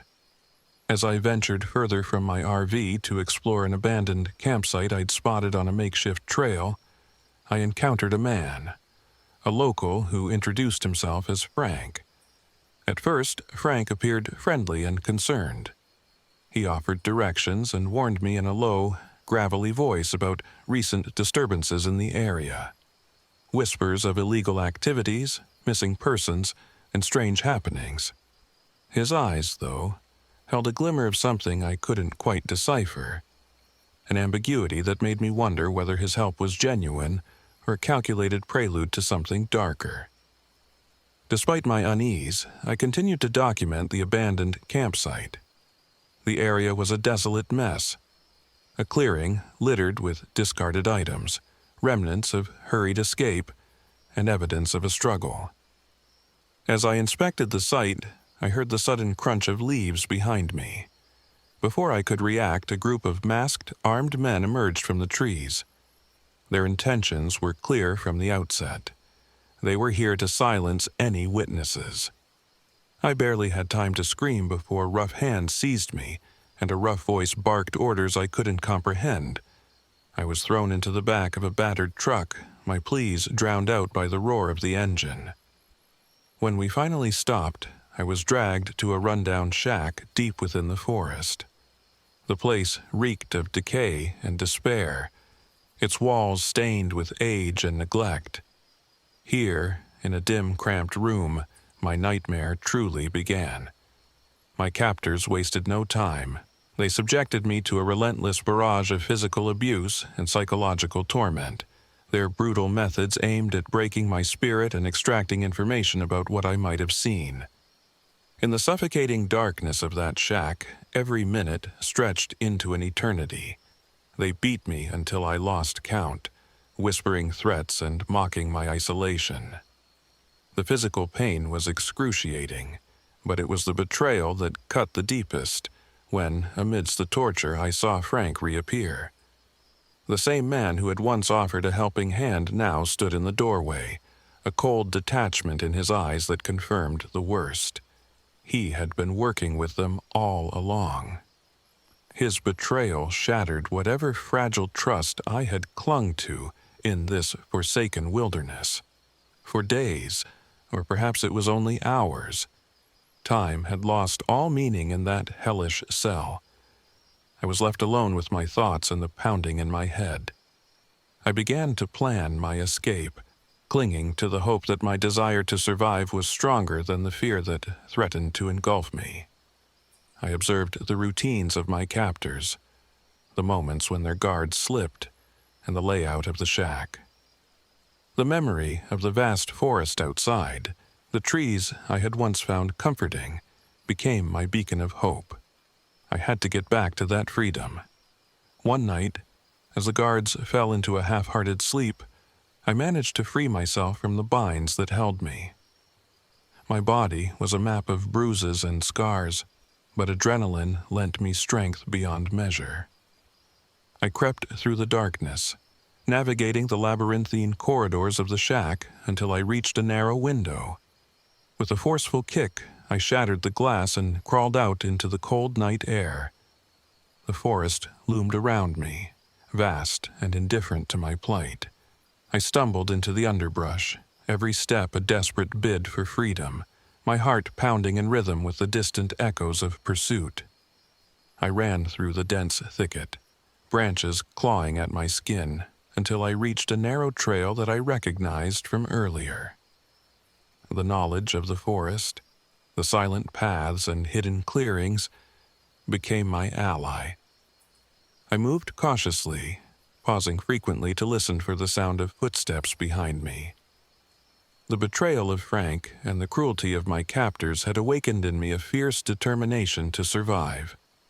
I navigated the twisting trails with a clarity born of desperation, my mind focused solely on one thing: escaping back to safety. After what felt like hours of frantic running, I reached the edge of a derelict cabin that stood like a forgotten sentinel on the forest's border. Its windows were dark, and its door hung loosely on its hinges. With no other refuge in sight, I slipped inside, heart hammering as I sought any advantage in this final confrontation. I knew that my captors would eventually catch up. I could feel their presence in the air, a malignant force that had tailed me through every shadow. This cabin, as decrepit as it was, would have to be the site where I faced them head-on. In the dim, dusty interior, I fortified myself as best I could. I scavenged for anything that might serve as a weapon, a broken chair leg, a rusted pipe, and waited. The silence was oppressive, broken only by the creaks of the old building and the distant, sinister sounds of the forest. Then, as if the darkness itself had given birth to my tormentors, the door was kicked open. One of the armed men burst in, his eyes wild with fury. The ensuing struggle was a chaotic melee of desperate survival. I swung the makeshift weapon with all the strength I could muster, each blow a mix of anger, fear, and the need to reclaim my life. The confrontation was brutal and unyielding. I managed to fend off one attacker, but the odds were overwhelming. Just as I began to falter, a shot rang out from behind me, a bullet that struck one of my pursuers and sent him crashing to the floor. I turned, heart in my throat, to see Frank standing there, his expression unreadable in the dim light. For a moment, I hesitated, torn between a desperate hope that he might have come to help and the burning anger of betrayal. But there was no time for forgiveness. I fought on with every ounce of strength I had left. The cabin became a crucible of raw fear and survival instinct. In the frenzied melee, my captors were slowly driven back, and I seized the chance to break free of the cabin and plunge once more into the forest. I didn't stop running until the sounds of pursuit faded into the distance, and the first light of dawn began to dispel the nightmares of the night. When I finally stumbled into a roadside where help might still be found, I was a shattered, bleeding mess. I flagged down a passing vehicle, barely coherent as I recounted the horrors of the last several harrowing hours. The authorities later arrived, and a local investigation was launched into the string of violent abductions and illegal operations that had taken root in that dark corner of the Pine Barrens. But even as I recounted every detail of my ordeal to trembling officers and compassionate paramedics, I knew that nothing could fully erase the scars, both physical and emotional, that the forest, my captors, and that cold betrayal had inflicted upon me. In the weeks and months that followed, the nightmares continued to haunt me in quiet moments. I sought therapy and support, learning that my survival was not defined solely by the horrors I had endured, but also by the strength I had found in the depths of despair. The wilderness had stripped away all pretense, revealing the raw, unyielding truth of human cruelty and the even more brutal reality of betrayal. Yet, it also taught me something invaluable, that even in the darkest places, the will to live and to fight for oneself can spark a light capable of dispelling the deepest shadows. Now, as I piece together the fragments of my shattered life, I remain ever vigilant. I know that trust is a fragile thing, easily broken by the lure of selfishness and greed. But I also know that within me lies a resilience forged in the crucible of my ordeal, a quiet, determined strength that refuses to be extinguished. Every creak of the RV's old frame, every rustle in the forest, serves as a reminder of the night I was pushed to the brink and emerged battered but unbroken. Though I sometimes wonder if the pine barrens still whisper secrets of those unspeakable acts, I have learned to face the world with wary eyes and a guarded heart. The scars remain, but so does my determination to reclaim my life. I now understand that isolation can be both a refuge and a prison, and that sometimes the most dangerous threats come not from the unknown wilderness, but from the betrayals hidden behind familiar faces. My journey through that hellish landscape transformed me. It took everything I had to survive, and I carry the weight of that night in every step I take. Yet in that weight, I also found the seed of a new beginning. A hard-won lesson that even in the face of relentless horror, there is a strength within us all waiting to be awakened.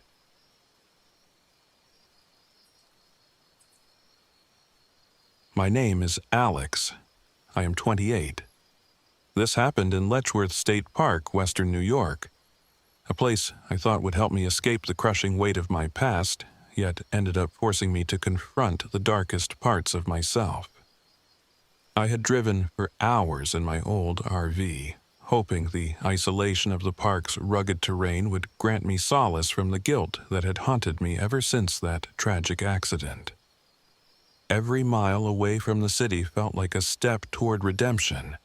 I was determined to find peace, to let nature mend my broken spirit. But almost immediately upon arrival, I sensed something was off. The RV's generator, which I'd relied on to provide a semblance of comfort in the wilderness, began to sputter and choke as soon as the sun dipped below the horizon. The incessant mechanical whirring turned into an irregular stutter before dying altogether, plunging me into an eerie silence broken only by the distant rustle of wind through the trees. Worse yet, as I stepped out to inspect the damage, I noticed deep scratches marring the exterior of the RV and strange marks etched across the windows. They looked deliberate, as if someone, or something, had been trying to communicate a message I couldn't decipher. That first night, as darkness fully swallowed the park, I sat by the dim glow of a dying lantern, trying to make sense of the unsettling signs. In the reflective surface of the RV's side window, I caught a glimpse of something, a shadow that resembled me, yet twisted into a sinister parody. At first, I dismissed it as a trick of the light, an overactive imagination fueled by exhaustion and regret. But as the night deepened, I began to notice it everywhere. In a puddle of stagnant water, in the mirror of a broken watch I had left on a shelf, even in the glossy surface of a fallen tree trunk. Each time, the figure looked exactly like me, but with eyes that burned with a malevolent glint. I tried to convince myself that it was merely the reflection of my inner demons, memories of guilt that I had long tried to bury. I'd lost someone dear to me in a terrible accident, a mistake I could never forgive myself for. I thought retreating into nature would be enough to drown those memories in solitude. Instead, nature seemed to have a way of reflecting back every secret I'd tried to hide. Desperation set in when the RV's equipment failed completely. I was stranded, isolated in an expanse of dark forest with no reliable means of communication. With a heavy heart and a gnawing sense of foreboding, I knew I had to seek help. I gathered what little I had, a frayed map of the park, some leftover food, and a battered flashlight, and set out on foot, following the narrow, overgrown trail toward a small gas station I'd heard about from local whispers. The trail was eerily quiet, the silence punctuated by my own nervous footsteps and the occasional creak of old wood. Every reflective surface along the path seemed to taunt me, echoing back a distorted image of my tired face. By the time I reached the gas station, the chill of the night had seeped into my bones, and the unsettling presence of that dark, twisted reflection lingered at the edge of my vision. At the station, I met Eli, a man in his early 40s with an easy, disarming smile and an aura of calm that immediately made me feel both comforted and inexplicably uneasy. He introduced himself as the local mechanic and owner of the station. "I can help you get your RV running again," he said, his voice smooth and reassuring. His eyes, however, carried a depth that made me wonder what secrets lay beneath his friendly exterior. Grateful for the assistance and desperate for a solution, I allowed Eli to tow my RV to what he described as a safe place, a supposedly abandoned farmhouse on the outskirts of the park where, according to local lore, one might confront and dispel the curse of a malevolent presence that haunted reflective surfaces. The promise of confronting the source of my torment, of finally facing the specter that had been plaguing me, stirred a mix of dread and reluctant hope within me. I remember the ride to the farmhouse vividly. The road was narrow and unkempt, winding through dense clusters of trees that seemed to press in on us. The further we drove, the more the forest closed in, until the only sound was the hum of the RV's failing engine, and the steady, almost hypnotic cadence of Eli's voice explaining the farmhouse's eerie history. He told me of sightings, a dark figure seen in every reflective surface, of a curse that had claimed the sanity of those who dared to ignore its warnings. His words, delivered in a tone both matter-of-fact and ominously gentle, sent shivers down my spine. When we finally reached the farmhouse, it was as desolate as the stories had described. The structure loomed in the twilight, its windows dark and vacant, and the air around it heavy with the scent of decay and old secrets. I barely had time to gather my thoughts before Eli's demeanor shifted. Without warning, he overpowered me, restraining my arms with a strength that belied his earlier kindness, and dragged me inside.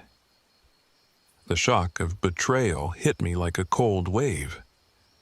In the dim light of a single flickering bulb, I found myself in a grim, deteriorating room.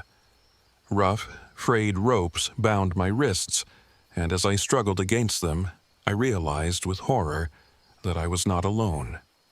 The walls were covered in shattered pieces of mirrors and reflective shards, each one catching the weak light and splitting it into fragmented, ghostly images. And there, amid the broken glass, I saw it. The dark mirror. It was not a creature with limbs or a form that could be easily described. It was an ever-present, malignant presence that manifested in every reflective surface. A twisted doppelganger that bore my face but with a malice that was not my own. Eli circled me like a predator, his once comforting smile now replaced by an expression of cold, calculated satisfaction. "You've been carrying too much pain," he murmured, his voice low and hypnotic. "This place will help you confront it. You must face your reflection, Alex. Face the part of you that you've always feared." What followed was a descent into a personal hell. Eli's methods were as brutal as they were psychological. For hours that bled into what felt like days, he subjected me to a torturous regimen, both physical torment and an unrelenting barrage of haunting visions. He forced me to stare into a large, ornate mirror that dominated one wall of the room. In its surface, the dark mirror grew stronger with each passing moment. I saw myself, but not the self I remembered. In that reflection, I was twisted by guilt and rage, every line of sorrow and regret contorted into something unrecognizable and evil. The mirror seemed to come alive. I could hear whispers, taunting, accusatory murmurs that dredged up every memory of my past failures. I relived the moment of that tragic accident over and over, the crushing weight of responsibility and the unbearable pain of loss. Each vision was accompanied by a fresh wave of physical agony, a lash of pain that left me gasping for air. Eli's hands were relentless, his intent clear, to break me down until there was nothing left but the raw, exposed core of my guilt. In the midst of my torment, something shifted inside me. The darkness that the dark mirror had been feeding on, my own inner demons, began to manifest not just as pain, but as a fierce, desperate urge to survive, to reclaim my life. With a surge of adrenaline and a clarity born from desperation, I found the strength to fight back. In a moment of raw determination, I wrenched one of the ropes from my wrist and lashed out at Eli. The struggle that ensued was chaotic, a blur of pain, fear, and the shattering of glass as the mirror splintered under the force of my rebellion. I don't remember much of the fight, only that I felt a surge of liberation as the mirror broke into 1,000 pieces, its shards clattering to the floor like the remnants of my past. The sound was almost cathartic, a final, defiant act against the shadow that had tormented me. Eli, caught off guard, stumbled backward, and in that fleeting moment of confusion, I broke free of his restraints. I ran from the farmhouse, every step fueled by a mix of fear, anger, and a newfound resolve. The forest outside was as foreboding as it had been when I arrived, but now I was driven by the singular desire to escape and never look back. I stumbled along the narrow path, the echoes of my footsteps mingling with the lingering whispers of the dark mirror. A reminder that the darkness wasn't entirely gone, only weakened by my act of defiance. Every reflective surface in the forest seemed to hold a fragment of that sinister presence, but as I forced myself to keep moving, I realized that the true battle was not against an external curse, but against the guilt and self-hatred that had haunted me for so long. After what felt like an eternity of wandering through the oppressive darkness, I finally found my way back to the RV. It was a battered, almost unrecognizable shell of the vehicle that had once represented my escape. I managed to salvage enough parts to get it running, my hands trembling as I turned the key in the ignition. The engine roared to life, a small victory that signaled my determination to reclaim my future. Driving away from that forsaken farmhouse and the haunted memories it held, I felt a mixture of relief and lingering sorrow. I knew that the scars from that night, both physical and emotional, would remain with me for a long time. Yet, in shattering that cursed mirror, I had taken the first step toward forgiving myself. The dark mirror, that malevolent echo of my inner pain, had receded into the shadows, its hold weakened by the act of confronting it head-on. In the days that followed, as I made my way back toward civilization, I reflected on the harrowing ordeal. I realized that my journey into the wilderness was not just an escape from the past, but a brutal confrontation with it. The isolation I had sought had forced me to face the parts of myself I'd long ignored. The guilt, the regret, and the darkness that lay hidden behind every reflective surface. Even as I drove through quiet, unremarkable roads, I carried with me the memory of that shattered mirror, a reminder that true redemption comes not from running away, but from facing our inner demons. Now, as I navigate the long road ahead, I understand that healing is a slow and painful process. The physical scars on my wrists and the bruises that still throb remind me of the night when I was held captive by my own past. Yet, with every mile I travel, I feel a growing sense of strength. I have begun to accept that While some parts of me may always be marked by loss and regret, they do not have to define me. In the quiet moments when I catch my reflection in the rearview mirror, I see not the tormented soul of yesterday, but a person determined to move forward. A person who has faced the darkness and, in doing so, has found a glimmer of light.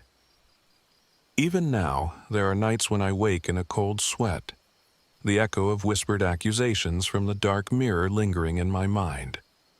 But those memories no longer hold the same power over me. I have learned that the path to self-forgiveness is a battle fought not just against the supernatural, but against the parts of ourselves we dare not acknowledge. As I continue my journey, I am resolved to keep moving forward, knowing that the true measure of survival lies in our ability to rise above the pain and forge a new beginning. Driving down the winding roads, the silhouette of the park slowly receding in the rearview mirror, I embrace the uncertain promise of tomorrow. The shattered fragments of that cursed mirror lie forgotten in the past, and with each passing day, I build a future defined not by the shadows that once haunted me, but by the resilience that now guides me. My story is far from over, and although the scars remain, they serve as a testament to my strength. The strength to confront the darkness within, to shatter the mirror of self-hatred, and to finally accept the possibility of redemption.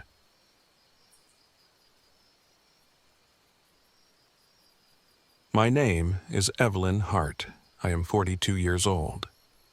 This happened one cool, somber autumn when I decided to retreat from a world that had grown too loud and too painful. I was a writer struggling with the creative block and the heavy grief of a past tragedy that refused to let go. Seeking solace and a spark of inspiration, I parked my aging RV in a secluded clearing at Wawayanda State Park, New Jersey, a place where nature's quiet beauty was said to hide secrets of its own. The first day was deceptively peaceful. I spent the morning unpacking and arranging my few belongings, setting up a small workspace by the window that overlooked a dense stand of pines.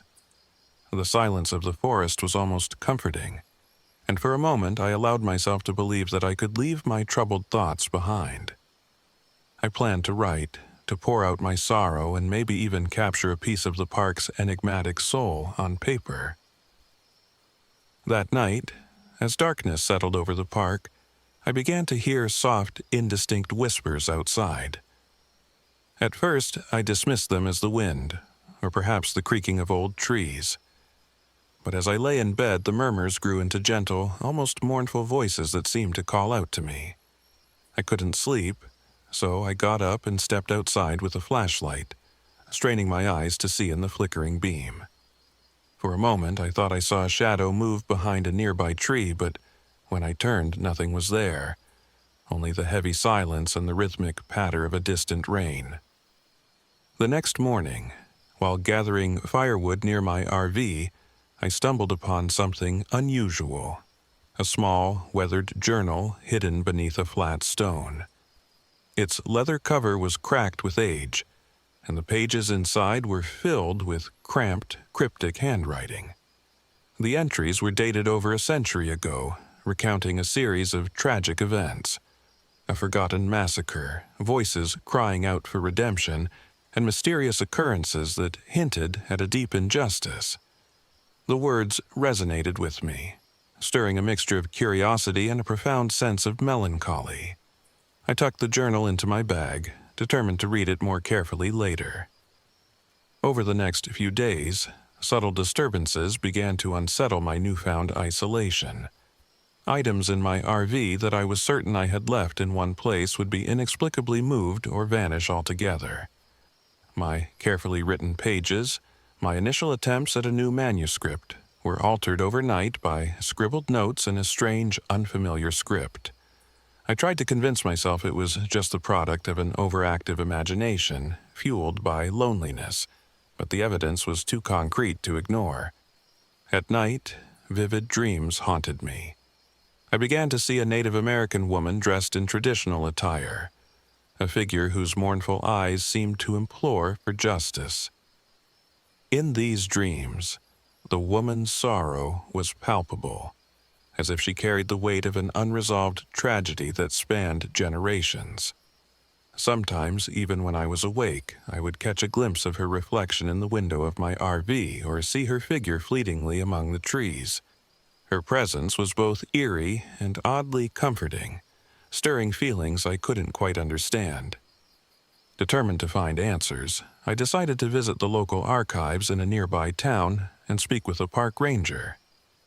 The archives were housed in an old building with creaking floors and faded photographs, and as I pored over historical records, a dark chapter emerged. There had been a long-ago conflict between indigenous peoples and early settlers, a bitter struggle that ended in a massacre, the details of which had been conveniently buried by time. The journal, I'd found, matched these accounts, its entries hinting that the spirit of a wronged woman, one who had borne the brunt of injustice, was still lingering in the woods, trapped between worlds by unresolved grief. I arranged to meet with a seasoned park ranger named Harold. His weathered face and steady gaze lent an air of credibility as he recounted local legends and whispered rumors about restless spirits and voices in the night. "This area," he said quietly, "has always been a place where the past and present collide. Many folks here feel the weight of history, as if the land itself is mourning." His words echoed in my mind as I returned to the solitude of my RV. Then, one stormy night, everything changed. The wind howled and rain lashed at the sides of my RV as a sudden power failure plunged me into total darkness.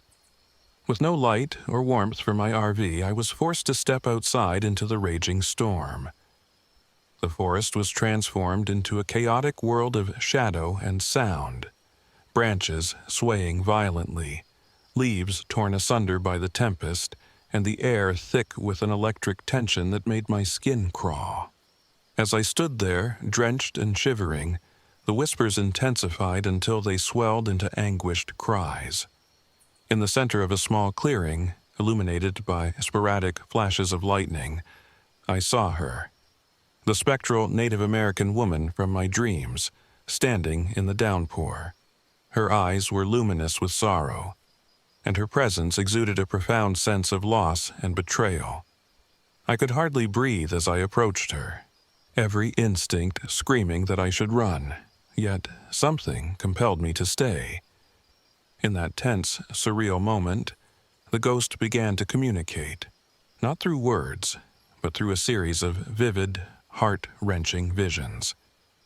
I saw her past, moments of deep pain, scenes of betrayal by those she once trusted, and the brutal injustices inflicted upon her people. I witnessed the final agonizing moments of her life, her cries for recognition and redemption echoing into the void. The visions were so real that I could almost feel the weight of her sorrow pressing down on me, a mirror of my own buried regrets and unspoken grief. Tears mixed with the rain as I listened to her silent plea. It was as if she was not only asking for her own peace, but also urging me to confront my own inner darkness.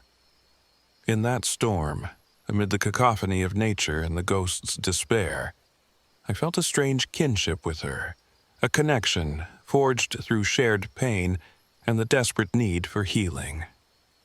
Over the following hours, as the storm gradually abated, I made a decision. I would honor this spectral messenger by channeling my emotions into my writing. Back in my RV, by the faint light of a battery-powered lantern, I began to compose a manuscript that intertwined my own journey with the tragic tale of the ghost. Every word was a cathartic release, a step towards understanding and redemption. As I wrote, the disturbances that had plagued me, the moving objects, the altered pages, slowly subsided. It was as if the act of remembering and giving voice to the past was healing a deep, unspoken wound. In the days that followed, I found that the oppressive presence in the park had softened, The spectral woman would still appear at times, but now her eyes held a glimmer of gratitude rather than unyielding sorrow. The whispers turned into gentle murmurs, as if the forest was finally beginning to forgive itself for the long-forgotten sins of history. I felt a renewed sense of purpose and clarity. A creative spark that had been buried under layers of grief was now beginning to glow with quiet intensity. Eventually, the time came for me to leave Wawayanda State Park. With my manuscript complete, a poignant testament to the power of confronting both personal and historical pain, I packed up my RV and drove away, the landscape fading into the distance. The experience had changed me irrevocably. I carried with me not only the scars of sorrow and loss, but also a profound empathy for the unseen burdens that the past casts over the present. Now, as I continue my journey as a writer, I often think back to that stormy night and the ghost who reached out to me. The manuscript remains a constant reminder that healing comes not from erasing the past, but from acknowledging its echoes and finding a way to give voice to the silenced. The wilderness of Wawayanda State Park taught me that even in the depths of isolation, there is a connection, a thread that binds us to those who came before and to the truths that shape who we are. Every time I sit down to write, I feel that same quiet resolve. I know that the scars I carry are part of my story, just as the spectral whispers of the past are woven into the fabric of the land. And in that knowledge, I find the strength to continue, to honor the voices of both the living and the departed, and to transform pain into art.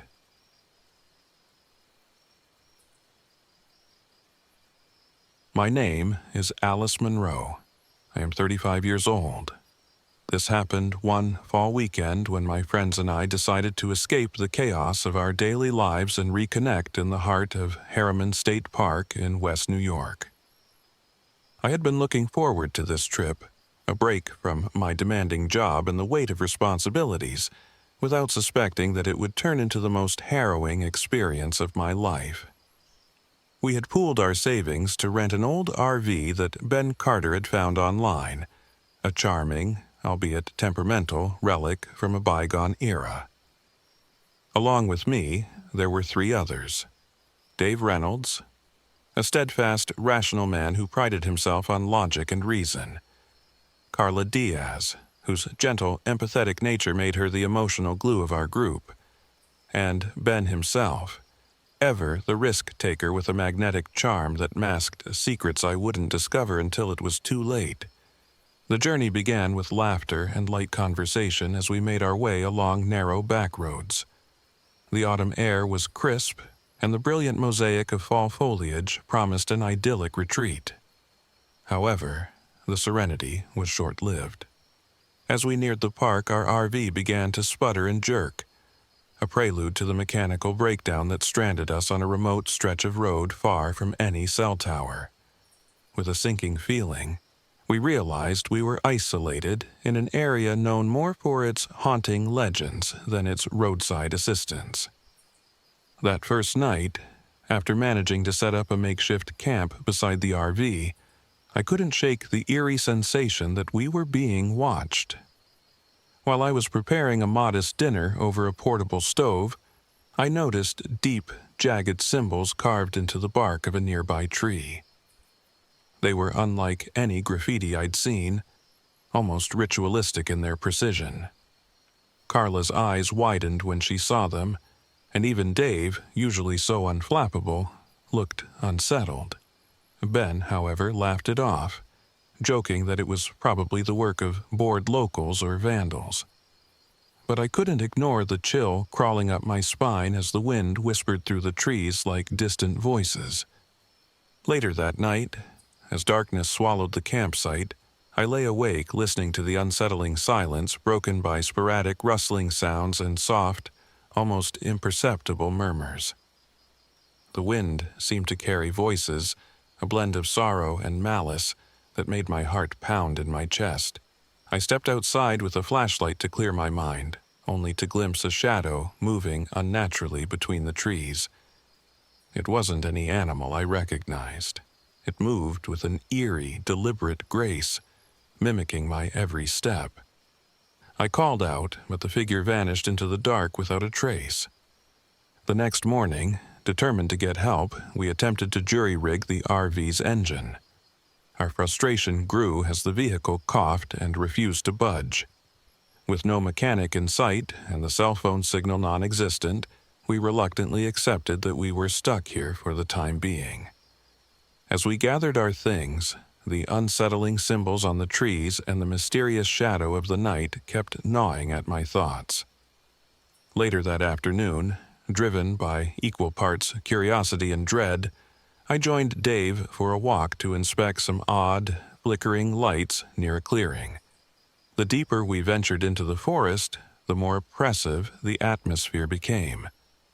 The trees seemed to lean in as if sharing ancient secrets, and the undergrowth rustled with unseen movement. Suddenly, we encountered a figure in the distance, its form shifting in and out of focus. I swear it mirrored our movements. When I stopped, it paused. When Dave moved, it followed. A primal fear gripped me, and I pulled Dave back, our eyes wide with terror as the figure melted back into the darkness. We returned to camp breathless, our minds reeling from the inexplicable encounter. That evening, as the group gathered around a flickering campfire, tensions were high. Carla's soft voice trembled as she recounted her nightmares of a hollow-eyed presence and a distant, echoing wail.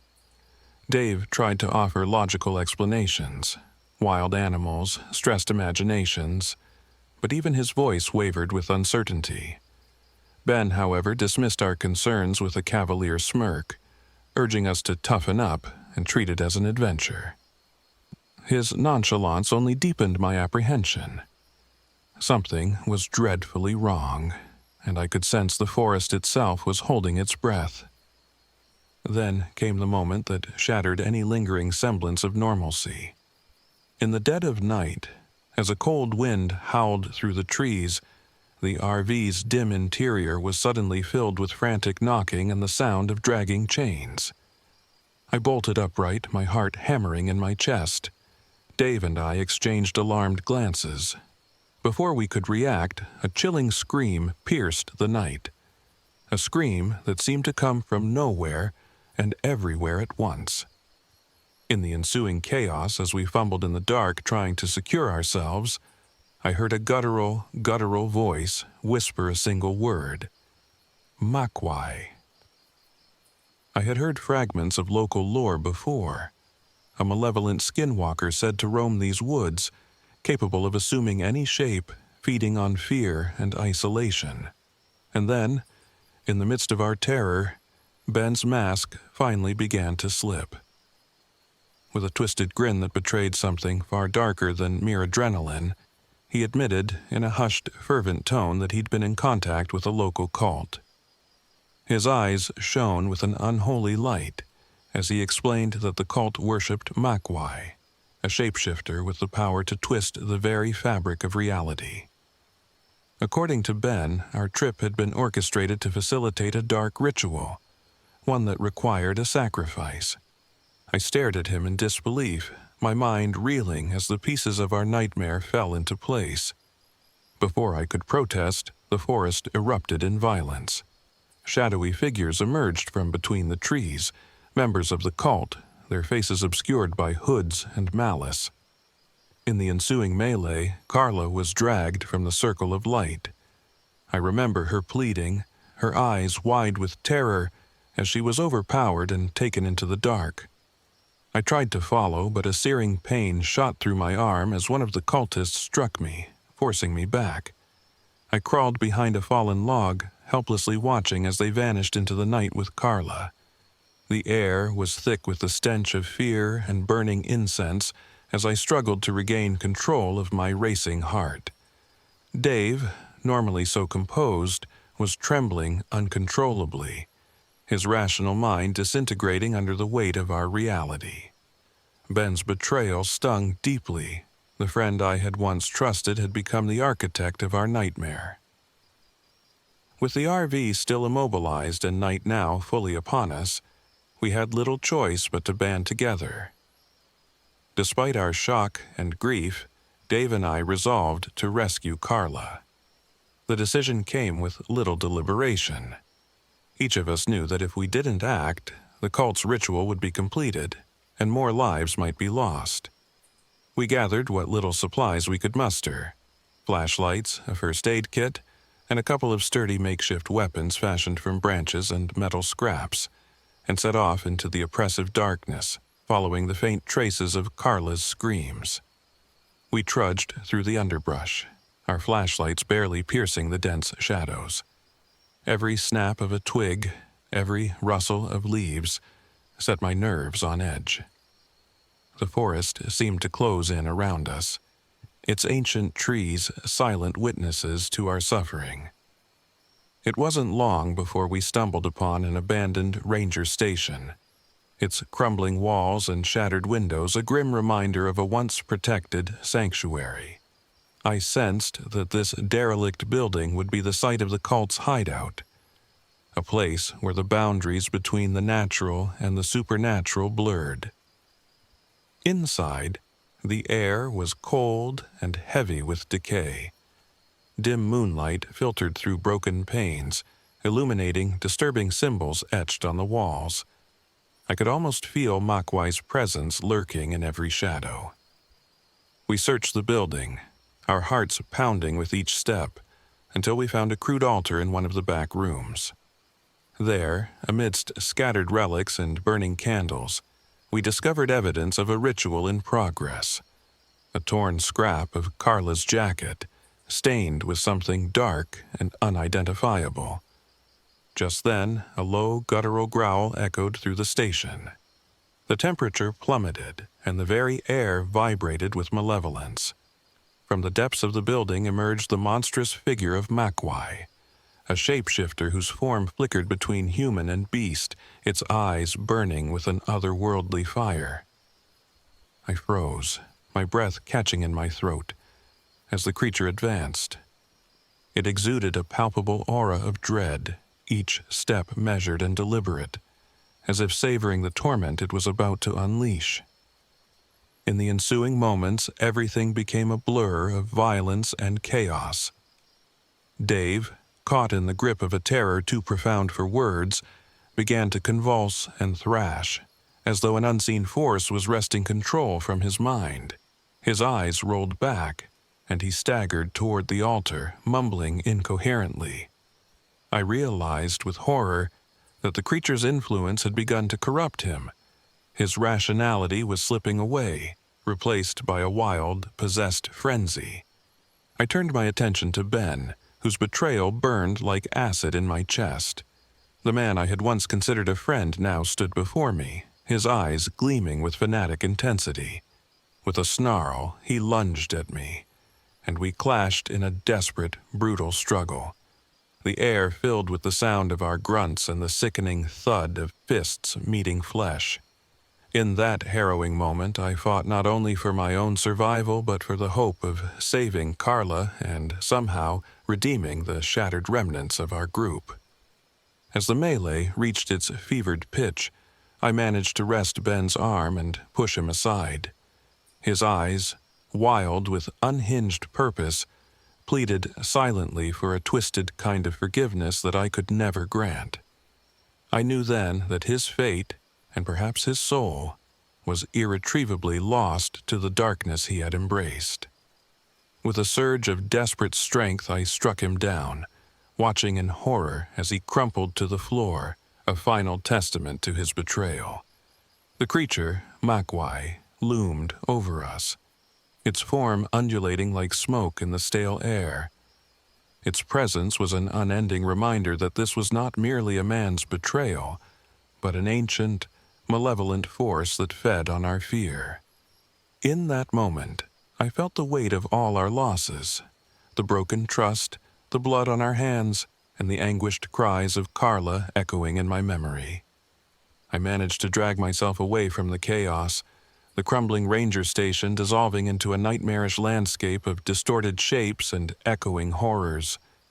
With the RV still stranded and our group fractured, I fled into the forest, my mind a tumult of grief, guilt, and overwhelming terror. Every step was a battle against despair.